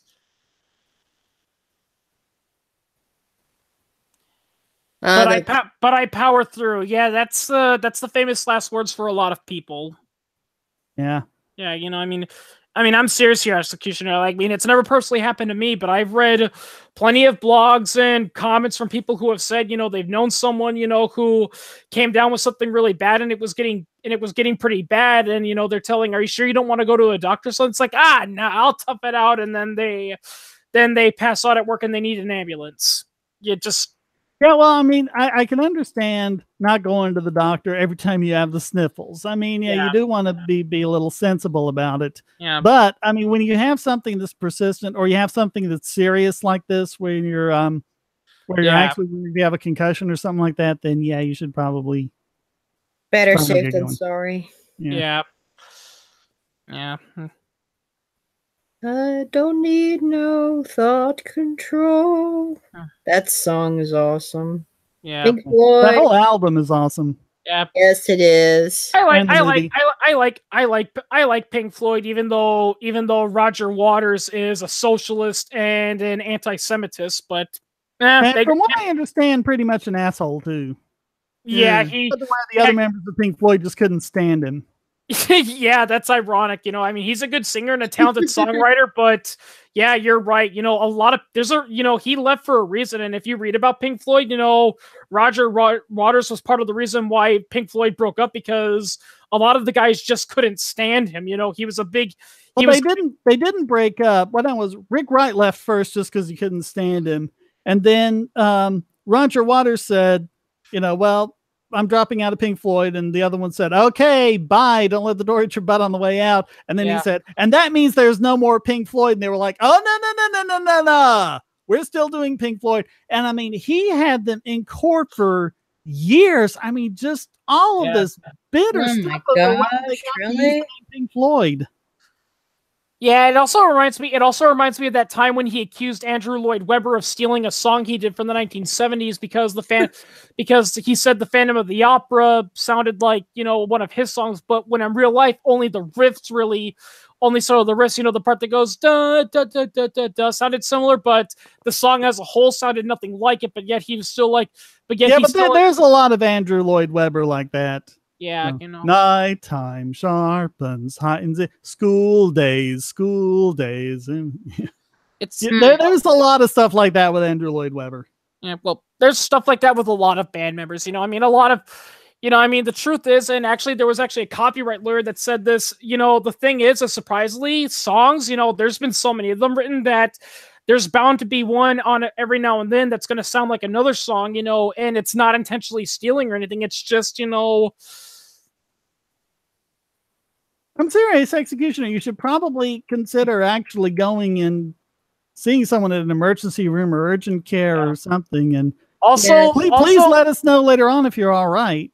Yes. Also, executioner, if you think you have a concussion, you shouldn't be taking ibuprofen. Oh, is that right? Yeah, because if I recall correctly, ibuprofen is a blood thinner, and if you have a concussion, oh yeah, it is. Yeah, that's the last thing you want, because that can cause a hemorrhage in your brain if you have a concussion and you take ibuprofen. Oh, no. So yeah, don't do that. Because that's true. Benny N said, because I remember before my colonoscopy, they said that I couldn't take naproxen, and I found out at that point just how much of my pain management naproxen was famous for, because I could still take Vicodin, but the pain management is something you have to get from several different directions. You're on Vicodin, Shane. You're an addict. Yeah, right. Yeah. Yeah, actually, there's local elections are coming up here this weekend, and I saw a couple of political ads, and they were bringing up the opioid epidemic with the Veterans Hospital, and they were all saying, "Oh, my husband served in Iraq, and he died because the Veterans Hospital gave him all these pills, and he took them all at once, and he died. So it's clearly the hospital's fault." Dying. Yeah, it's like. You know, that's another thing I hate is even if a doctor does give you a bunch of pills, that doesn't mean he caused the overdose, because at the end of the day, it's up to the individual person to put it in his body. And well, it's not the pain patients who are overdosing anyway. Yeah, you know, it's not even the heroin users. It's the people who think they're using heroin, but the drug dealer gave them fentanyl, which is stronger. Yeah, you know, it's just, and they didn't realize how strong it was, and they overdosed. That's why people. It's a total myth that, you know, druggies overdose because they're, you know, chasing some kind of bigger and bigger high. They overdose because they have to get their drugs on the black market and they don't know how much they're taking. Yep. Yeah, it's... Yeah, the opioid thing is what it is. It's a scare. It's a fake scare, you know. Believe it or not, when we were talking... H.L. Mencken said about that, it's about menacing you with an endless series of hobgoblins. Yeah. You know, it actually, Shane, you know, funny thing is that when we were talking about opioids on that... So it's like, there was actually a guy in there who was actually... Oh, well, when we were talking about the opioid, you know, fake epidemic, you know, on the Bogasi one time, there was actually a guy in the comments like, I'm pretty sure you were talking to him, but he was actually probing you and suggesting that you might have a drug addiction and all that. And I'm like, dude, you know, he doesn't have a drug addiction. Yeah. I know people. I know my ex-roommate was an addict. I know how addicts behave from personal experience. And Shane, you don't act like an addict, you know. Most pain patients never become addicts. People act like, you know, you take Vicodin and you automatically become addicted. That's not how it works. Yeah, you know. House, I think, was a really good show up until, was it season 5 or season 6? The one that ended with him driving his car into Cuddy's house. And that, actually, probably earlier in that season, I think, was when that show jumped the shark. Yeah. Up until then, it was really good, but then it was like they were trying to make House more and more extreme. Yeah, you know, and it's pretty funny. It's pretty funny about those medical shows, because when actual medical professions have watched them, you know, it's like, you know, there was one medical professional, like he was watching Grey's Anatomy and House, and it's like, you know, I'm surprised these hospitals haven't gone out of business because people have been suing them, because 99% of what they do in Grey's Anatomy, if you were to do in a real-life hospital, you would be sued up the ass. But I know what they did with a lot of cases of House. A lot of those are based off of actual cases, and, you know, they changed the names and everything and got permission from the people involved. But a lot of those were things that really stumped doctors for a long time until they figured out what it was and they put it in House. Yeah, however, there was actually one medical, you know, blogger who said one thing he doesn't like about shows about House is that, and he's had this a couple of, and now it's not a big problem, but it is a concern of him, is that a lot of people watch House and then they have an unexplained illness and then they demand the doctor, you know, check for this rare, obscure illness, when while people have been known to get something like that, it's extremely rare, and the problem is that it distracts them from what it is, you know what I mean? You know what I mean? Well, and the idea of House was that the cases like that never got to House. He got the cases that no one else could figure out. Yeah, you know. That's kind of how it was set up. Yeah, you know what I mean? And, you know, I mean, here's the thing, you know, doctors, you know, the reason why they test you for all the easy stuff first is not because they don't care about you. It's just because they have to eliminate it first, you know? Yeah. You know, you can't just go in and say, doctor, I have a persistent cough and it's not going away. Oh my God, you got lung cancer. Let's hook this guy up for chemo. No, they gotta take a look and make sure. Gotta rule stuff out first. Yeah, you know. Yeah, and you're not only doing things that are more likely, you're doing things that are easier or less invasive to test. Yeah, you know, I mean, yeah, you know, if you have a persistent dry cough, you know, first they're going to test you for things like pneumonia and bronchitis before they actually get intrusive and start testing for things like cancer or emphysema, you know, just because they don't know, you know. Yeah, I mean, a lot of diagnostics, and I mean, I'm not saying this to be mean to them. They probably agree with me. A lot of it is just trial and error, stabbing in the dark. I mean, you can look at the symptoms and say, okay, well, it might be, but I mean, the reason why they haven't made a computer yet where you just put in all the symptoms and it spits out the right answer is because it doesn't work that way. Yeah, if you Yeah, you know, I mean, if you were to take one of those diagnostic computers and you were to type in every single symptom down to a T and say, okay, now diagnose, it would come up with a long list of it, you know. Yeah, and it's really just probabilities. You might have this, you might have that. You know, it reminds me of the story. Doctors do a lot of looking up things on the computer because they want to see if other doctors have run into this and what they found out. Reminds me of this medical story I saw on TV one time. It was about mysterious diagnosis, and there was this woman that was suffering from a severe compromised immune system, and they were treating her for, HIV, and they were giving her the drugs, and she was getting sicker and sicker. And, finally, after doing some exploring, what happened was that she mentioned that she did a lot of outdoor running, and one doctor said, wait a minute, you said you do a lot of outdoors running, and he asked her, have you ever gotten Lyme disease before? And she said, yeah, I did once when I was younger, but I got over it. But then they did a thorough test, and they found out that the first time she got Lyme disease, it didn't actually go away. It was just incubating, and that's what was causing her to be sick all the time, is because Lyme disease, if it isn't properly treated, it goes to your lymph nodes and it begins attacking your immune system. Yeah, once diseases start going to the lymph nodes, bad stuff happens. Yeah, so thankfully they were able to identify it and treat her there, and she got better, but that was the whole point. It's like you can't always jump to those things. You gotta look at the first stuff first, because... Dylan Ward, yes, there is a nocebo effect, but everyone knows the placebo effect. Placebo means I will heal. Nocebo means I will harm. And so if you're given a placebo and you say, oh, well, it's caused headaches, it's caused me to be off balance or whatever, that's the nocebo effect, when you imagine a bad effect instead of a good effect. Yeah, and it just...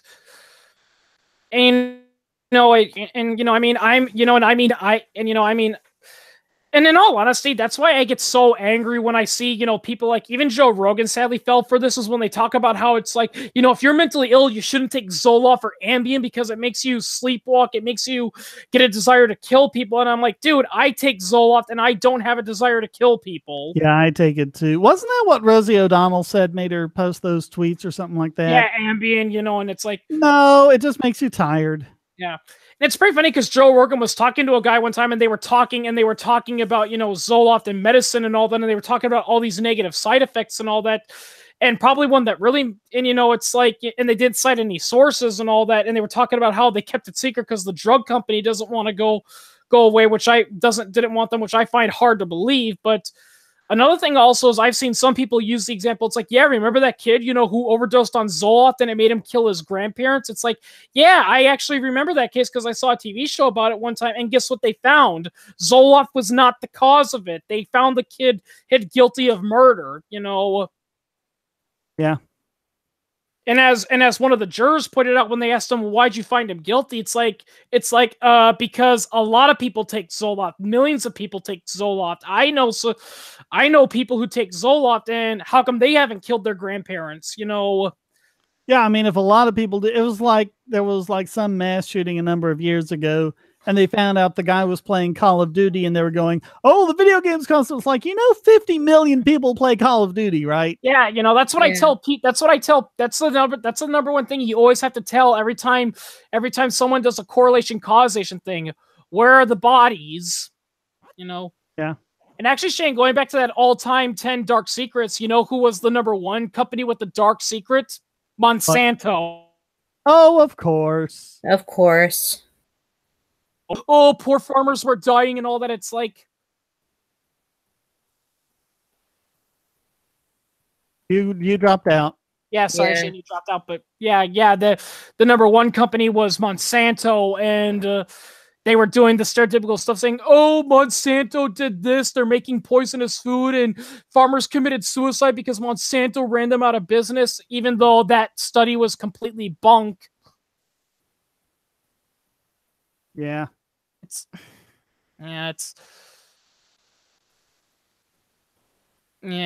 just... I still don't get why people seem to think that Hooker Chemical was responsible for the Love Canal thing and all that. It's like, I don't get it, Because they were told in school that it was their fault. Yeah. Yeah, it's just... It's pretty funny because I still see people say that, that Hooker Chemical Corporation was responsible because, they pointed out, it's like, yeah, but did you know that they were talking about it and they said the only reason they let the state have it was because they didn't want any responsibility. True, then why did... Oh, well, I was about to say, they were about to say that, they were saying, well, I read that Hooker Chemical, the reason why they gave the deed over to the city was because, they wanted to get responsibility off the site because they knew something was wrong. When in real life, as you pointed out, there was a deed restriction on there saying, okay, we'll give it to you, but it should strictly be used for park purposes only and don't build buildings on it. Right. And then what did they do? Yeah, and here's another fun fact too that also doesn't get mentioned. The city did not tell people, oh yeah, by the way, you're moving over a toxic dump site. They didn't tell them that. And there were parents complaining saying, hey, something's wrong with my kid. He's developing these weird illnesses. He's got this really nasty red rash that's spreading all over his body. And they kept saying, oh, that's just childhood illnesses. He's all fine, and then and it wasn't until, like you said, until the chemicals were actually leaking into buildings that the city said, okay, fine, we admit we built it on a toxic waste dump, but don't blame us. It was Hooker. They put the chemicals there. Yeah. And then Hooker, which became Occidental, said, yeah, we put them there and we properly covered it up. The reason why they leaked was because you guys built buildings on it, even though we had the deed restriction that said that, but the EPA didn't believe them. They said, yeah, but you still put the chemicals there, so we're finding you millions of dollars anyway. All right, we got a whole minute left. What you want to talk about?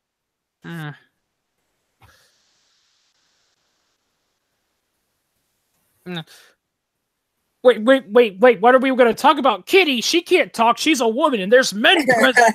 There's men. Did I say you could talk, woman?